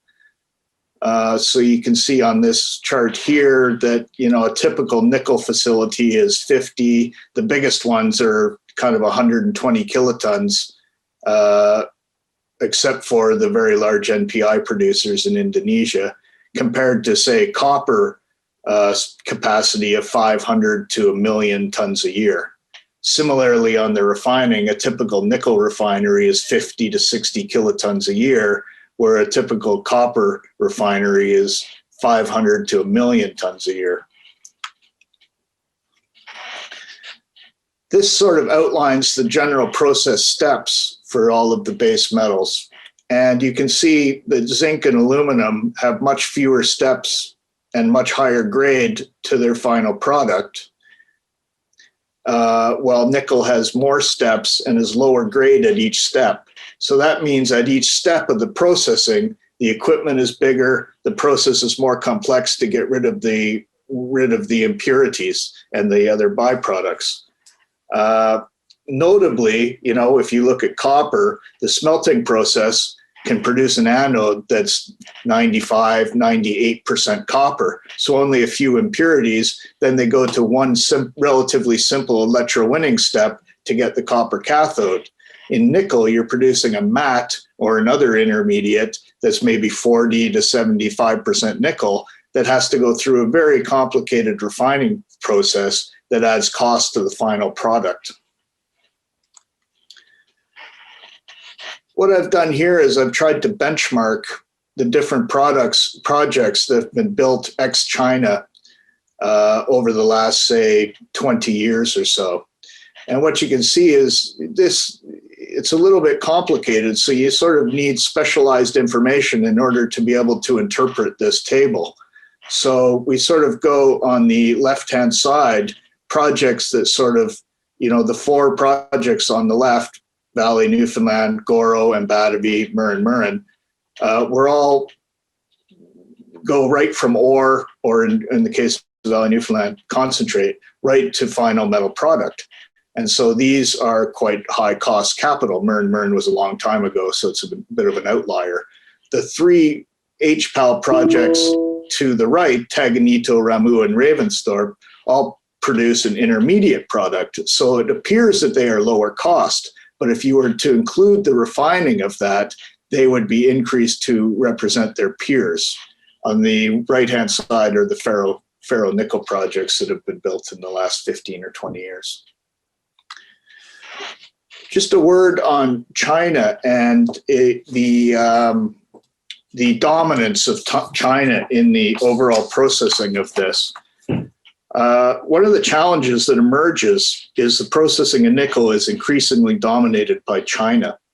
In this slide from CRU's Paul Robinson, it clearly illustrates that all of the growth in the processing of nickel to final metal product is Chinese controlled. There are many good Western nickel mining opportunities, but without an increase in smelting and refining, the nickel units incremental to existing capacity in the West will go to China for further processing. We need more processing and refining in the West. Seafloor nodules with their unique metal combination and associated byproduct credits and resource proximity to the US is well positioned for this. And I hope other projects are considering ways to incorporate Western processing as well. So why is nickel so expensive? This is my view of the elements of an economically successful nickel project. I put ex-China there, but I suppose it would apply to China as well. Grade is very important. The higher the grade you are, the reduced size of the processing equipment you require to make the same amount of metal, right? I think it's kind of implicitly obvious that higher grade produces a better product. You can also look for high grade. You can either look for high grade in ore, but some of these low grade deposits produce a high grade concentrate, which is good as well. The size of the resource is very, very important. Building mines and processing is expensive. So look for projects with sufficient resource scale and timelines to justify these long-term operations and long-term investments that are required. Infrastructure is very expensive. I've worked on projects before where the infrastructure costs were greater than 50% of the overall project costs. So this means that over 50% of the cost is just there to support the project and isn't contributing to revenue. In fact, it contributes to costs. So look for projects that leverage existing infrastructure. Byproducts, copper, cobalt, precious metals, manganese produce revenue at the same mining cost and help to offset incremental processing costs. So you're mining it anyway, you're processing it anyway, the byproducts, you process just a little bit more, you get that extra revenue for just a little bit more cost. So look for substantial byproducts. Watch out for sort of low volume, kind of weird byproducts. Then there's a potential for intermediates and minimum viable product, right? So if you have to sort of complete the entire processing chain to make a final nickel product before you generate revenue, there's a lot of upfront capital costs and a lot of project complexity before you start generating cash flow. A good strategy is to produce a minimum viable product, get into business, start generating cash flow, and use that cash flow to sort of develop your longer term plans and stuff. An example of this is, again, seafloor nodules, where we can use existing rotary kiln electric furnace capacity that's all over the world, produce an intermediate nickel, copper, cobalt alloy for sales, get the manganese product out as well, and use that to sort of further develop the larger scale project that goes right to refined metal. Another example of this could be a sulfide deposit near an existing concentrator. They could sell or toll the ore at the beginning of the project, generate some cash flow to continue to develop their longer term plans. And that is all I have. Thank you very much. Nickel is powering the electric vehicle revolution, and demand for battery minerals is growing. Canada Nickel is rapidly advancing its Crawford Nickel Cobalt project to be a leading global provider of these essential metals. Canada Nickel Company.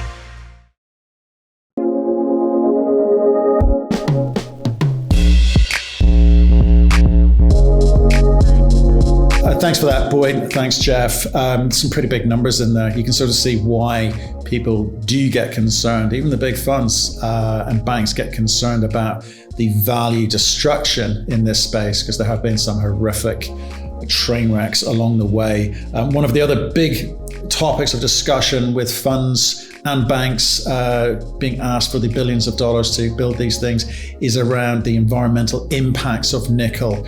So we've got Stephen Brown to talk us through some of those conversations going on in the market right now.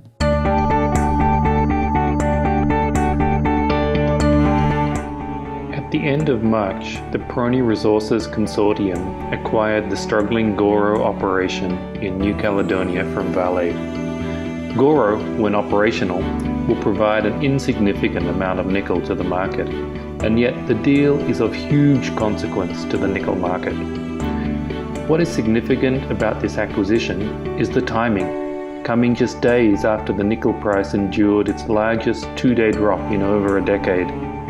The rout was single-handedly caused by a mere social media post on WeChat by nickel's new giant, Tsingshan.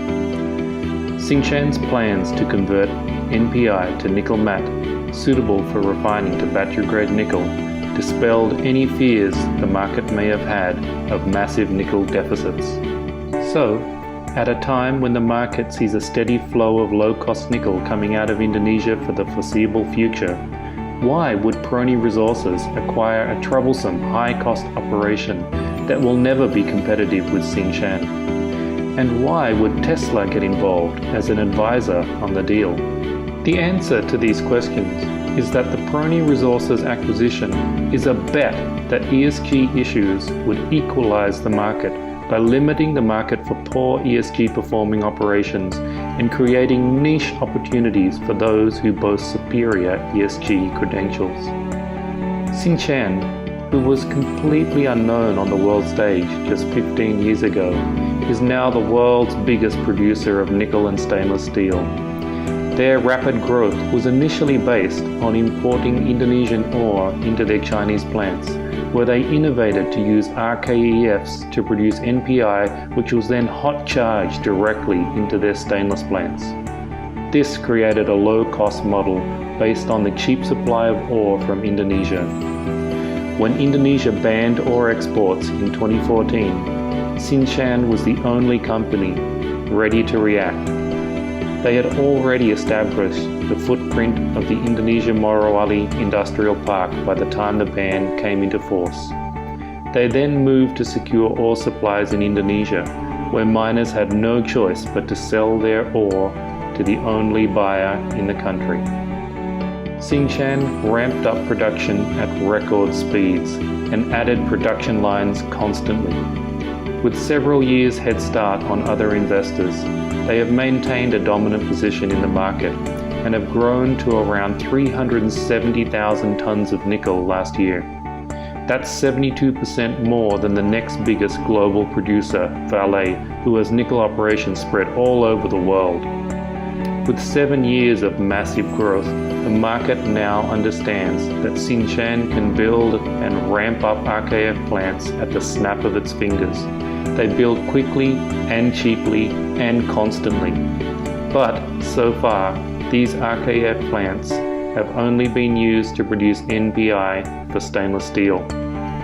With NPI production booming, there was a distinct lack of investment in projects to produce battery-grade nickel for the electric vehicle market. With EV forecasts soaring, Elon Musk literally pleaded with miners to produce more battery-grade nickel. This led to the nickel price climbing to highs that hadn't been seen in years. Some HPAL projects were in development in Indonesia, but these had faced some delays and uncertainties.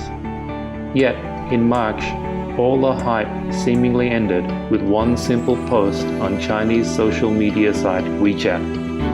Tsingshan announced that it would make nickel matte through its RKEFs and supply this to the battery market.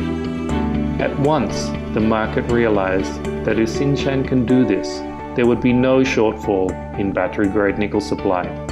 Everyone knows how quickly Tsingshan can build RKEFs. With the nickel price in free fall, why then would Prony Resources want to acquire a struggling, high-cost operation that may never make money at today's nickel price?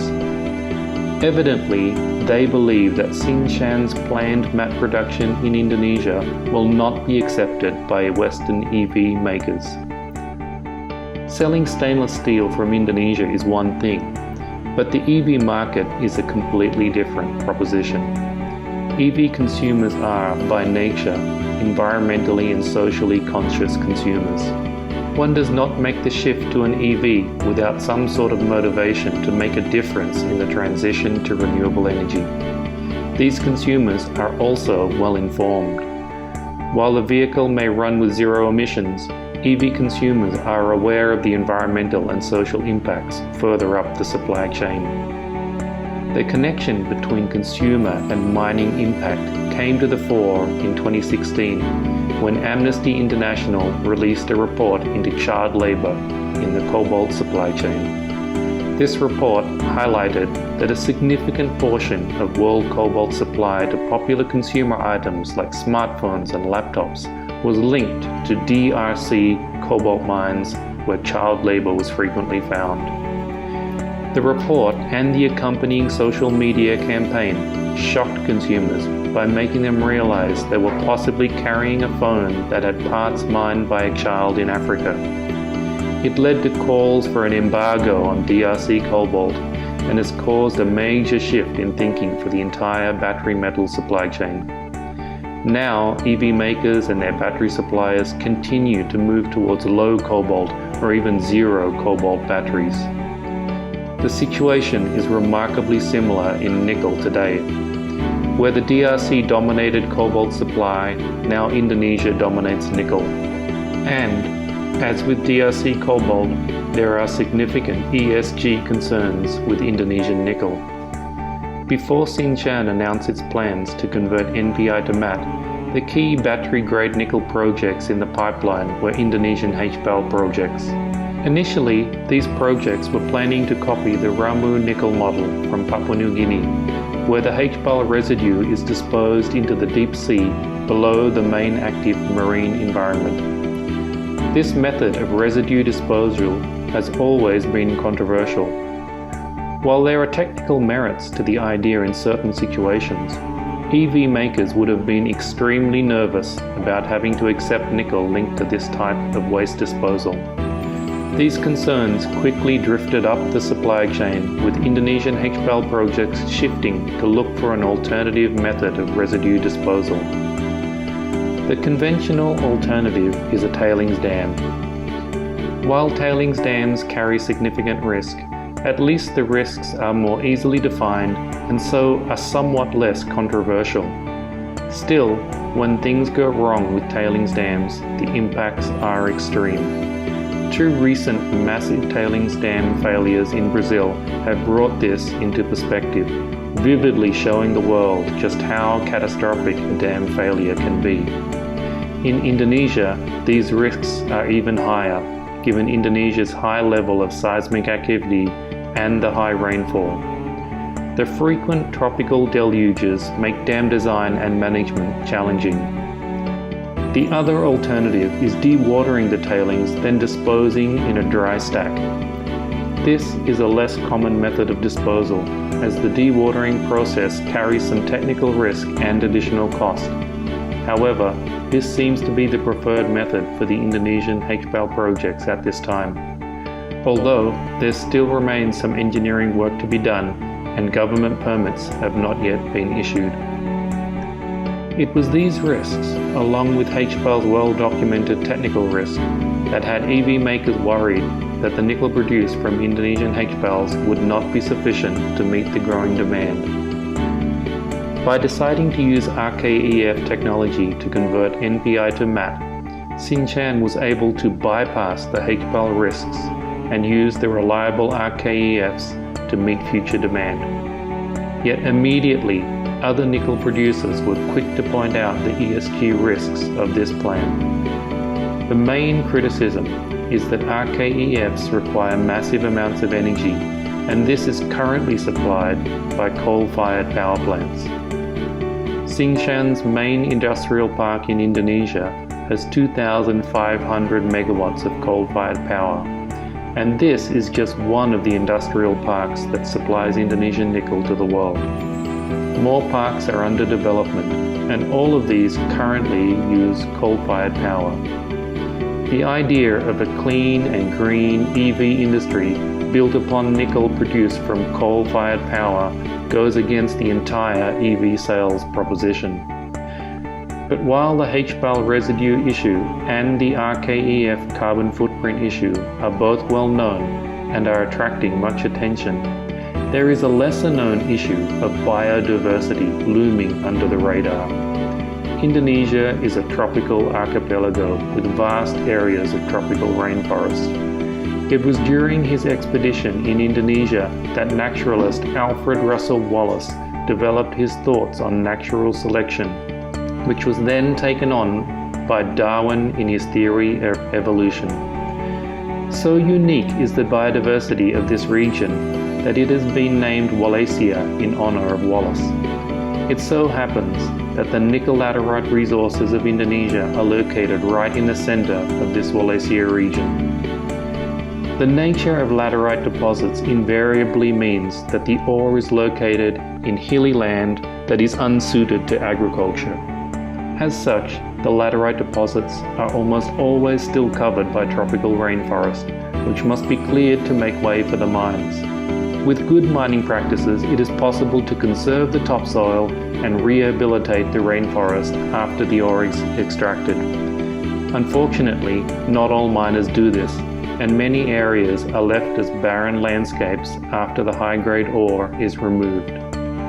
Apart from the loss of habitat, the exposed soil in the wet tropics leads to significant erosion, affecting rivers and also coastal environments. Chinese visitors to the nickel mining area of Morowali often refer to the area as the Red Sea, as this seems to be the lingering memory from their trips. These images were taken in the same location, one before a mine was established further upstream, while the image on the right was taken a few years later and shows how the nickel mine transformed the aquatic environment. Because of these issues, Peroni Resources clearly believes that EV makers will want alternatives to Indonesian nickel. While having alternatives is always a good thing, the additional 40,000 tons or so that Goro will produce is clearly insufficient to meet the needs of the EV industry. Unless we see a lot of other new nickel projects very soon, it is unlikely that EV makers can afford to exclude Indonesian nickel from their supply chains. Indeed, it is not entirely clear if the ESG risks actually warrant such a move. While there was a clear need to address human rights issues in the DRC supply chain, the issues in nickel are not so clear-cut. The child labour in the cobalt mines crosses a clear line in the sand and needs to be stopped. The environmental issues in the nickel supply chain are far more nuanced. All nickel mines have a carbon footprint. All nickel mines produce waste. All nickel mines impact biodiversity. Many Western nickel producers are keen to draw a line in the sand right in between their operations and those in Indonesia. But who is to say that this line is in the right place? In response to the cobalt human rights issues, supply chain due diligence has become a key part of managing ESG risk in the supply chain. The methods, which are based on the OECD due diligence guidelines for minerals in conflict-affected areas, has been well accepted and are being well implemented across the industry. There are now efforts to replicate these in other energy transition metal supply chains, including nickel. However, the current scope of the guidelines and standards does not sufficiently cover the environmental issues encountered in nickel. More specifically, there is nothing in the standards and nothing in the supplier guidelines from EV makers that would prevent a battery supplier from using nickel linked to submarine tailings, coal-fired power generation, or massive biodiversity impacts. In the absence of clear guidance from EV makers, the battery suppliers will be hard-pressed to avoid Indonesian nickel. Indonesian producers are also well aware of market sentiment and are taking steps to improve ESG performance. If the flow of nickel from Indonesia continues, the Peroni Resources bet on Goro may be one they come to regret.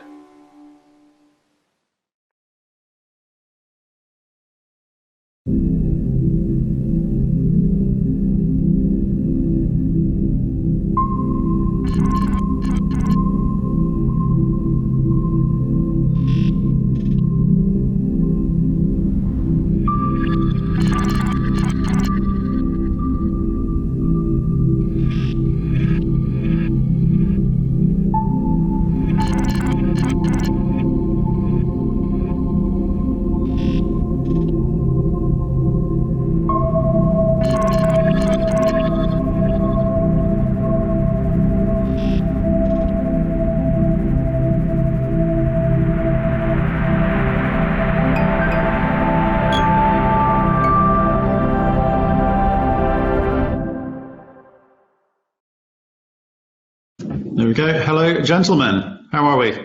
Good. I'll point out it's 1 or 2 in the morning for Steve, so thanks for joining. Steve, you're No problem. Trooper. Thanks for joining us. I really appreciate it. I like that video you sent through to us, and I do want to pick you up on that. So this session is going to be talking about some of the things that Boyd Davis and Jeff laid out for us with regards to the difficulty and expense of nickel production. I see we've got Mark Selby possibly trying to join us from his cabin up in the hills. But Boyd, can I just start with you whilst Mark's trying to log on? There he is. And when you set this up, you at the beginning of this session, you gave some reasons why you were trying to do this.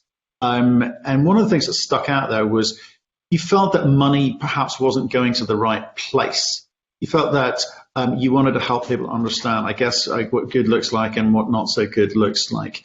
I mean, what's driving that? Are you slightly irritated by what's going on out there? Well, I don't want to speak ill of people, but you know,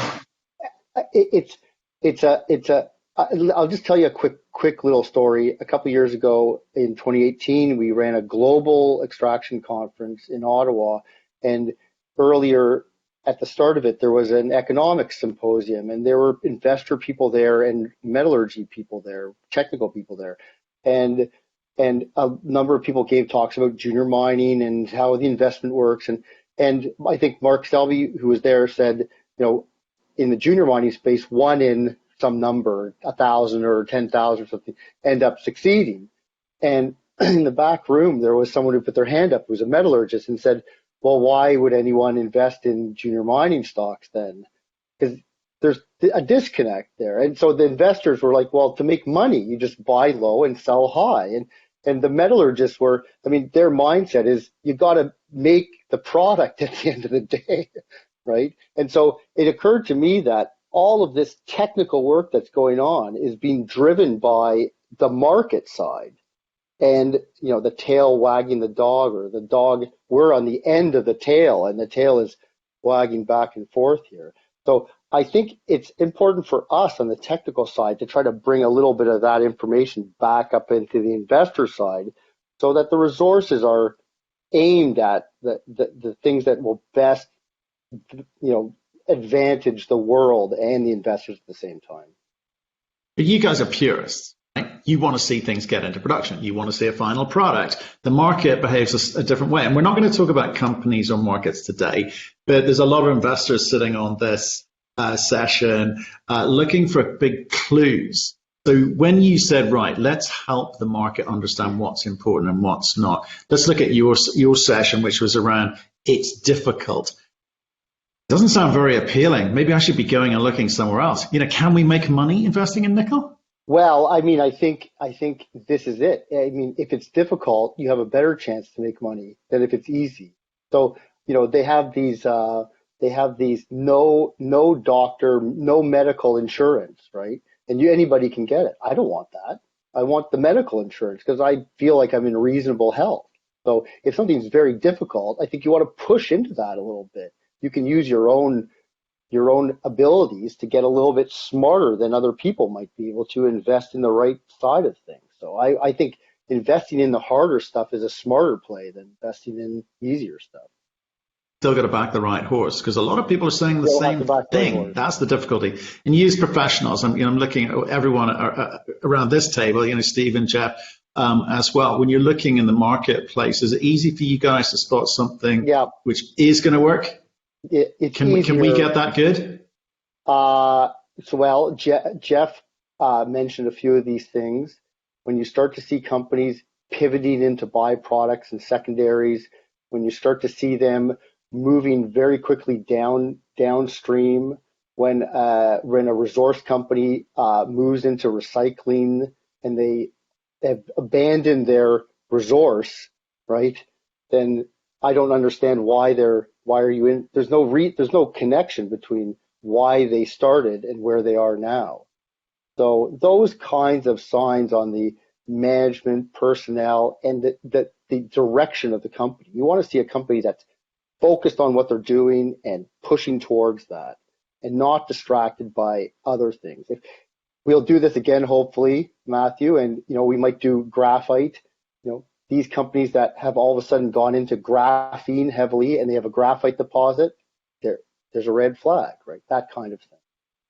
Right. So that's a good example of it. And the company should be providing very clear and concise and reasoned output to their investor community. If it's but isn't that just a desire to kind of appeal to the market? They're looking for a re-rate. I don't want to be a miner. I want to be a chemicals company. You get a different kind of multiple on that. Fair enough. Sure. So, I mean, you're touching on an area that I could go on and on for. I know. So, junior miners and chemical plants. Nickel is not so bad with that. I mean, big players get deposits and they build nickel smelters. But, other materials, you end up with all of a sudden the deposit is not the big thing. The downstream is the big thing. And the battery world is this world where these products are a lot of downstream story, and nickel's one of them. So it's not copper and gold, and copper and gold have driven the investor market so much. And so the size of your deposit and the quality of your deposit is important, but the downstream side is important as well. That's, I think, what we're trying to do here with these theory, the whole value chain. We're trying to point out that the downstream is important. Yeah, well, I think we're going to come on to Stephen, because that's kind of the end of the line in some ways. But Jeff, I want to talk to you about expense. Again, it's a similar question. It's given the scale of the costs required to get, whether it be laterite, whether it be sulfide projects up around, we're talking billions of dollars here. These things are going to get harder and harder to get funding, aren't they, as they get more and more expensive? Yeah, they are, and the grades are going down, and so the equipment has to be bigger to make the same amount of product. In some cases, the impurities are getting more complex, so that sort of adds scope and steps to the process as well. But the trick here, not the trick, but what you have to do is you have to remain disciplined around what your scope is. You have to develop the project in a way that's consistent with the best project delivery standards, right? So progression, test work progression, small scale, larger scale, and things like that. And just stay disciplined and focused on what you're doing. What kills these projects is changing scope in the execution phases of it. The other thing that the other thing that hurts is they all tend to get built at the top of the cycle when everything's expensive, right? So back in the last cycle, when all the projects were being built, right, they were all estimated in say 2004, 2005. Steel's a certain cost, concrete's a certain cost, metallurgists are a certain cost. Then by when they're built, 2007, 8, 10, 11, you're all of a sudden paying $350,000 for, your common process engineer, right? And steel has escalated, and then people are surprised that the costs are higher, So, and again, just on the expense side of things, you outlined some pretty big numbers there. Some big mistakes been made along the way. I mean, have lessons been learnt? Are we destined to make those same mistakes over and over again? Or do you think the future looks a little bit brighter? Because as an investor, I want to know, am I sensible investing in nickel? Look, I hope we've learned some lessons there, right? Like, I think that you have to stick with established technology and make incremental improvements on there, right? So the HPALs were kind of a step out at the time. There were certainly some missteps in the first generation. There's some missteps in the second generation. Right now, I think we can kind of say, well, that's pretty established technology. Learned a lot about that, right? The RKEF is kind of like now you can buy these off the shelf in China, go to Alibaba, one RKEF plant, right? You can't do that, folks. He's joking. You can, actually. It's a little more. Okay, good. But, okay. But yeah, I mean, I hope that we've learned our lessons, right? And I think that people are more aware than they were in the last cycle that there are risks in the project development and there are risks in the execution, and actively looking at ways to sort of mitigate that risk. Now, as the cycle kind of heats up and it's like, build it now, shorten the schedule, more pressure on these things, right? And then the as the sort of expertise kind of gets diluted across many projects and stuff, we'll kind of see, right, what happens there. But okay. I'm hopeful that we've learned some lessons from the past. Okay, we'll get on to some of these things in a second. We talk about this on our weekly nickel show on the Crux Investor platform, where the relationship between China and Philippines and Indonesia, and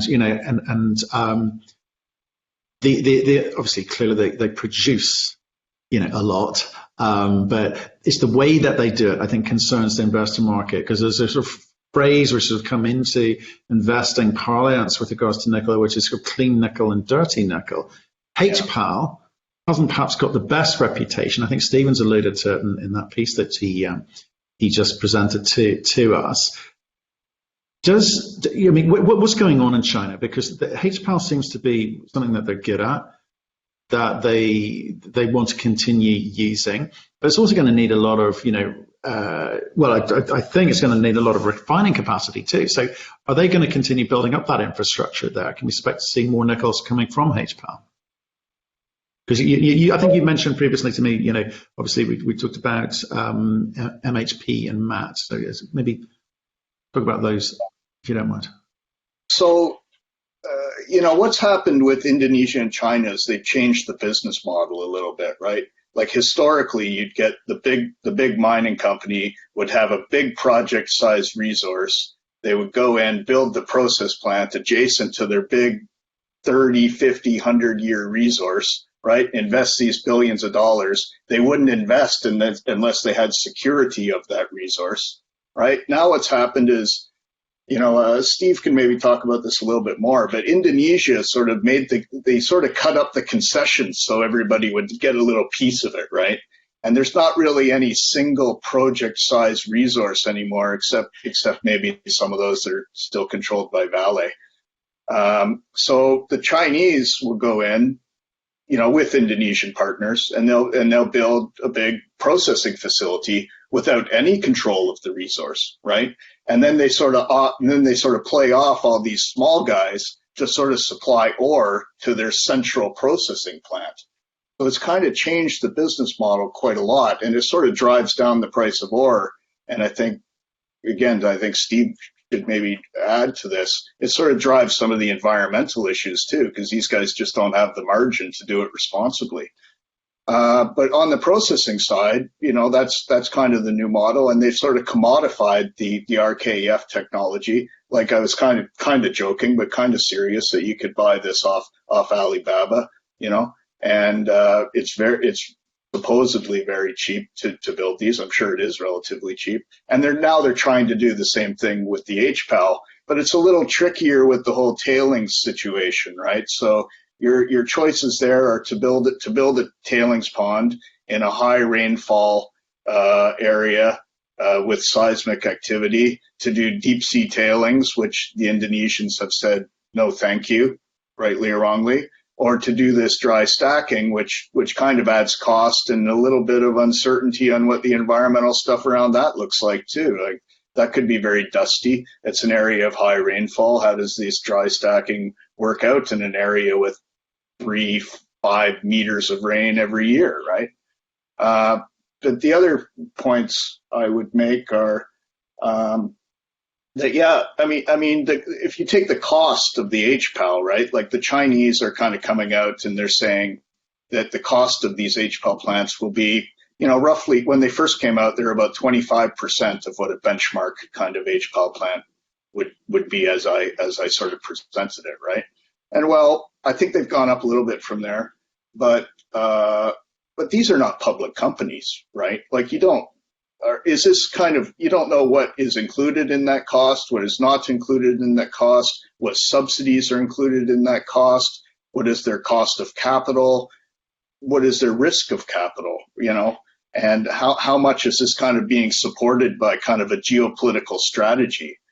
And then the other thing to consider is that these are making an intermediate, right? They're making an MHP or now the MAT, like with the RKFs, right? And that has to be refined, which is not, it's a big deal to refine this stuff, right? You need a big facility to refine this stuff.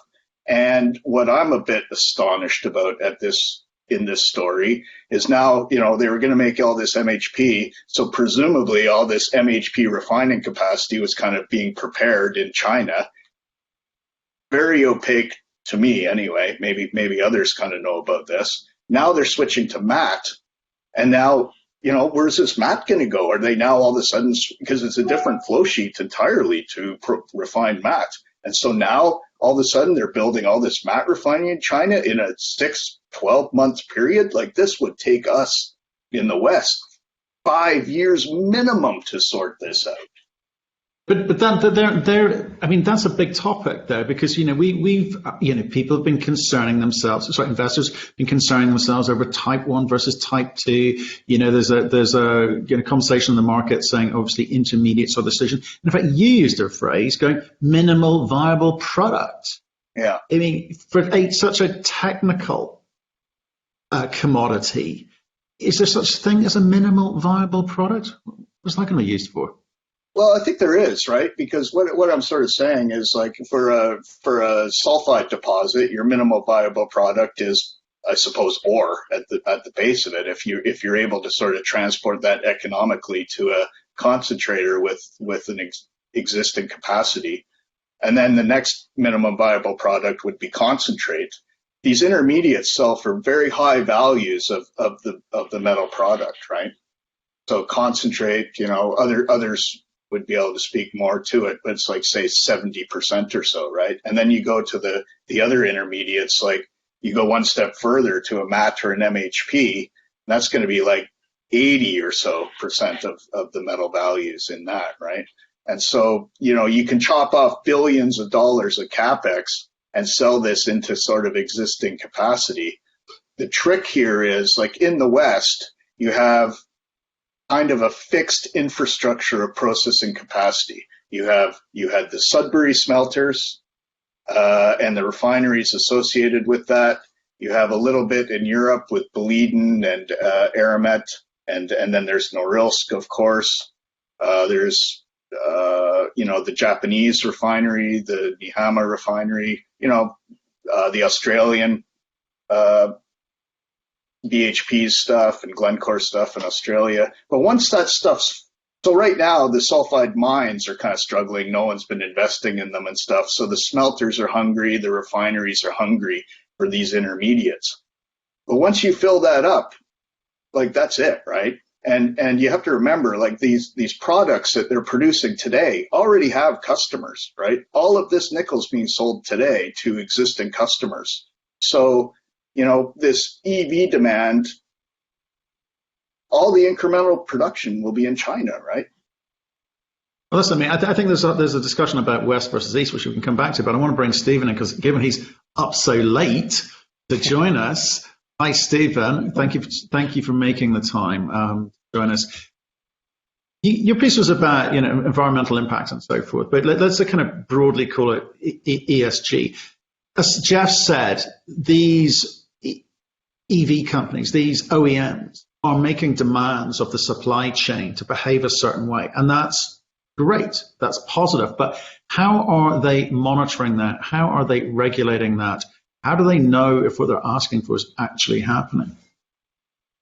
So they implement supply chain due diligence, and at the moment that's focused on human rights, and more specifically child labor is the area of focus. So it's very much cobalt focused, and that's why we will see some of the cars are now shifting towards a cobalt-free battery or a low cobalt mix in their batteries, and that's to mitigate that risk because of the, as they go through this supply chain due diligence, there is some risk that there's a shortage of cobalt that meets their requirements. But the due diligence guidelines haven't been broadened out beyond that yet. And so that was one of the points I made in my video, is that there's not yet been a broad enough focus in the supply chain due diligence guidelines to incorporate some of the issues that we're facing in nickel. There's only, if you look at Tesla's supplier code of conduct, there's a simple statement in there saying suppliers will act ethically, and you could interpret that to mean, yes, you shouldn't have, maybe you can interpret that to say you shouldn't use coal, but I don't think that's really what they're saying. There's nothing specific to say you cannot produce nickel using coal-fired power. Meanwhile, we see a lot of people in the market saying, well, we can't take Indonesian nickel that's using RKEFs to produce matte because they're using coal-fired power. But in reality, there's nothing in the supplier code of conduct that says anything of the sort, and so that's potentially wishful thinking from some operators. But I think there is a need for some more clear guidance from the OEMs on what is actually acceptable. Yeah, it's kind of interesting to talk about coal. Obviously, the difference between thermal and met. Obviously, met coal used a lot in steel making. Thermal used for energy, which is obviously this nickel. It consumes a lot of energy too. But just back on the OEMs and EVs, rather than abandon countries like the DRC and say, that's it, we're going to, cut that out of the supply chain. Why don't they work with them? Because there's a big initiative going on there at the DRC at the moment, which is, I think, they're bringing in about 1 million artisanal workers under some kind of cooperative and working with them to ensure that there's a better route to market for them, that there is revenue for them, there are allocated plots for them. Surely that's a better way than just abandoning and walking away from the people who need that revenue or cash. Yeah, I think people are starting to realize that it's not so clear cut, and you can't simply walk away from the DRC and say this is not, we won't buy DRC cobalt. For one reason, there's, just is such a big slice of the market that it's impractical to do that. But also, it's easy to sit far away in another country and judge a place like the DRC and say that, that's wrong. If you get to know people on a personal level, sometimes your perspective will change. And I found that, working in Indonesia and seeing some things that people would say, well, you can't do that. but when you actually meet the people and you understand them personally, things look very different up close. And I think it's been the same way with the DRC. Similarly with nickel in Indonesia, I don't think there's any way that a Tesla or an EV maker can avoid Indonesian nickel. There will be a point where it must use Indonesian nickel because that's where all the growth is coming from. There's just, as Jeff mentioned, there's just not enough supply growth in other places, and they have existing customers in place. And so at some point, we'll have to see EVs with Indonesian nickel in them. And I think that's,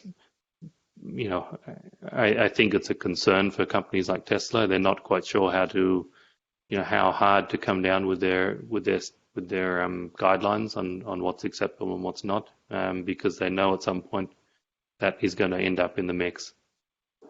I mean, how else should they be looking at it? We as investors can put pressure on. Some of the big funds are putting pressure on companies to behave a certain way within, it's a set ESG sort of guidelines, as it were, and the OEMs are doing, or the EV companies are doing their part too. And I think, highlighting things like the deep sea disposals which are going on with Ramu, I think they got the kind of PR it deserved, and has raised awareness. It's a good thing. But what else could or should they be doing? The biggest thing that can be done is to require all nickel producers to document where the nickel comes from, and then document if that those mines are rehabilitating the mines, because I think that's where the biggest impact is. It's not in the smelting, or it's not in the HPAL plant. It's actually further upstream in the mines themselves. And if the mine is not properly rehabilitated, you end up with a huge red hole in the ground that continues to erode for years afterwards. And once you lose that topsoil, it becomes very difficult to re-establish a forest cover. And the erosion is significant. The impacts are quite severe. You saw some photos in the video that I shared. There are some nasty heavy metals that go out with the sediment. Hexavalent chromium being one of those, which is highly toxic. So that's the biggest thing that I would require if I was an EV maker. I would require all nickel suppliers through the battery supply chain to document exactly where the nickel comes from, and document with satellite imagery that these are being rehabilitated. But we've seen companies I think we've seen it more with coal companies in terms of rehabilitation bonds, which they need to put in place. But quite often it's never enough. And there's no accountability after the event. We see some of those photos and videos that you sent through. Again, do you think that's got to come from government, or is that got to come from industry? It has to come from industry. So Indonesia has the requirements in place, but it's a very scattered and hard to regulate industry.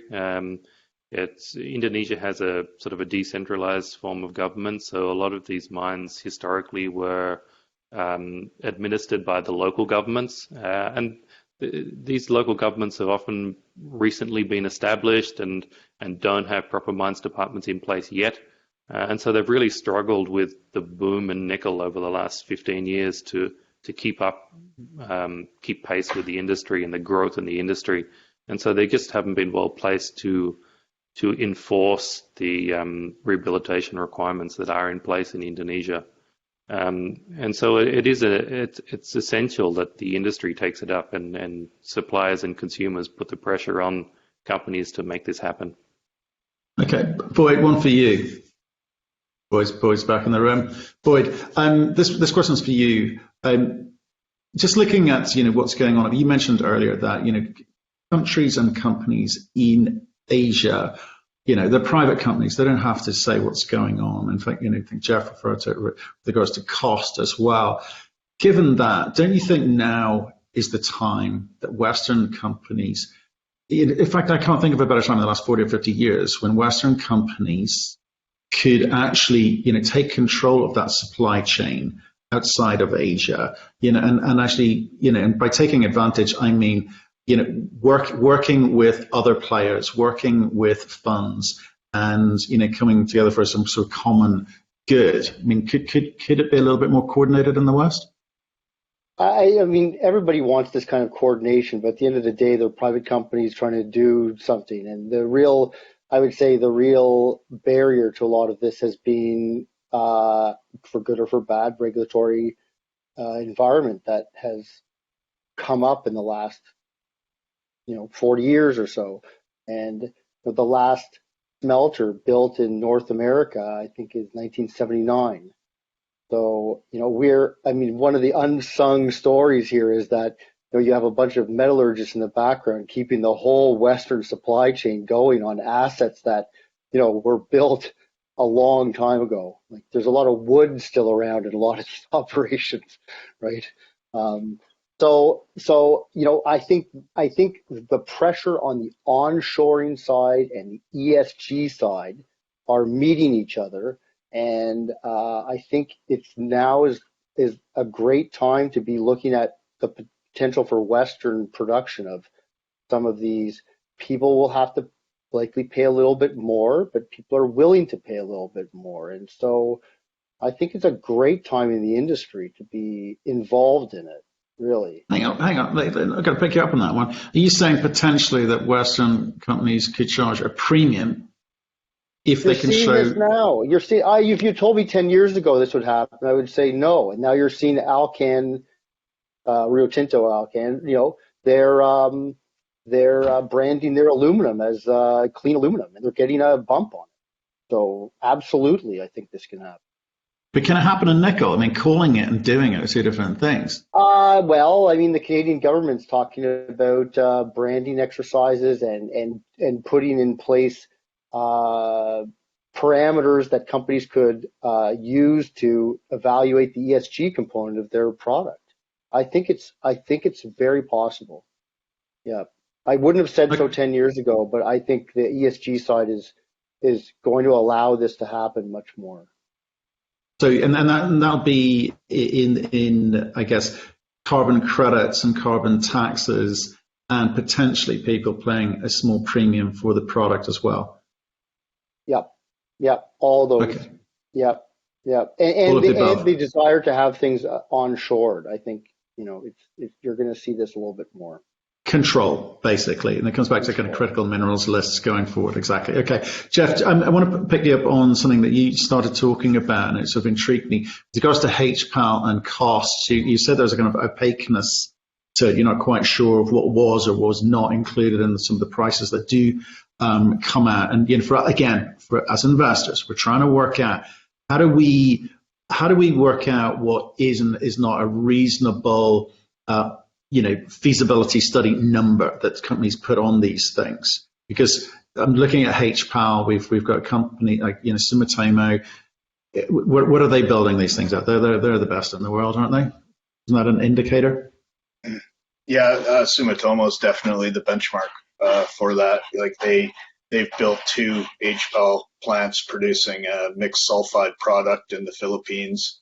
Both of them ramped up very quickly, in contrast to the other HPALs, which did not. Sumitomo is the benchmark there. So, what you look for is, I think my comment before was in reference to the Chinese controlled ones who are building it in Indonesia, right? Like they can state these costs and no one can go look into what the details are. They can say whatever they want, right? Now, even a public traded company is not going to disclose those details, but what you look for is has the engineering been done by a reputable firm, right? There will be some regulatory disclosures around that. If the feasibility study is this thick, you probably have a problem, right? So for $1 billion project, you're looking at a bookshelf of study documents, right? You said $1 billion. It can be done for a lot less, can't it? An HPAL project? Yeah. Well, even the Chinese are saying, I think, about $1 billion. So. Okay, interesting. Okay, guys. Well, I'm going to finish with just one question for you, Jeff, if I may. It's been sent in by Ken Sholey.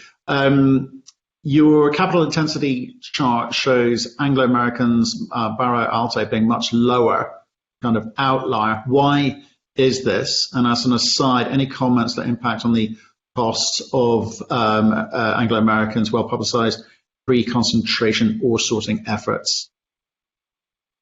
Yeah, I mean, I think there's probably some uncertainty in the data of those capital costs. There might be some scope advantages of Barrow Alto versus the benchmark ones that I'd sort of have to look into. Possibly they were more disciplined in their execution and brought it in. Possibly there was a bit of a timing difference where some of the things I talked about before, the price of steel and cement, maybe they caught a lower price on that sort of thing. But yeah, I'm unable to describe the discrepancy in detail of that. Okay. Well, look, guys, I'm just kind of conscious that first of all, Boyd and Jeff, thank you so much for going through the Q&A session, answering people's questions. We're going to make all of those questions and answers available to everyone who's signed up. We'll be sending those to your email addresses. We will share the presentations where we're allowed with you as well, so you can sort of see what's going on. And both, so the videos from today and tomorrow will be available on MetSoc's website along with Crux Investors. And I've got to say a massive thank you to the sponsors. Now, the sponsors have contributed some money, and it's for the benefit of MetSoc. Okay, so MetSoc do some great work. They do need sponsorship. They do some fantastic stuff all around the world, solving problems for people and trying to help investors understand what good and bad looks like. We're going to do more of that tomorrow. So I need to thank, first of all, Canada Nickel Corp. Mark Selby, you've heard from earlier, is a key sponsor. We've also got Centaurus Metals out of Australia, another great company who kindly contributed to MetSoc's efforts. And of course, the Metals Company, formerly known as Deep Green, Jeff, associated with them. So thank you to those three. We were delighted to contribute in our small way from Crux Investor. And what I love about what your vision, Boyd, Jeff, is to help people make better decisions. You guys find it easy to spot companies which aren't for real. Sharing that with us helps us to keep doing it. And thank you everyone for joining us as well. Keep sending the questions in. You can send them to me, Matthew Gordon, at cruxinvestor.com, and we will make contact details available, I think, at the end of tomorrow's session as well, because the point is we want to be here for you to help you be better at doing what you want to do. Boyd's really passionate about it. Jeff's very passionate about it, and am I. So we'll see you all tomorrow. Stephen, thank you so much. Keep holding people's feet to the fire when it comes to environmental and ESG issues. And thank you so much for staying up. I mean, it's so generous and so kind of you to give us your time today. Okay, guys, thank you very much. End of day one. We'll see you all tomorrow. Thanks, everyone.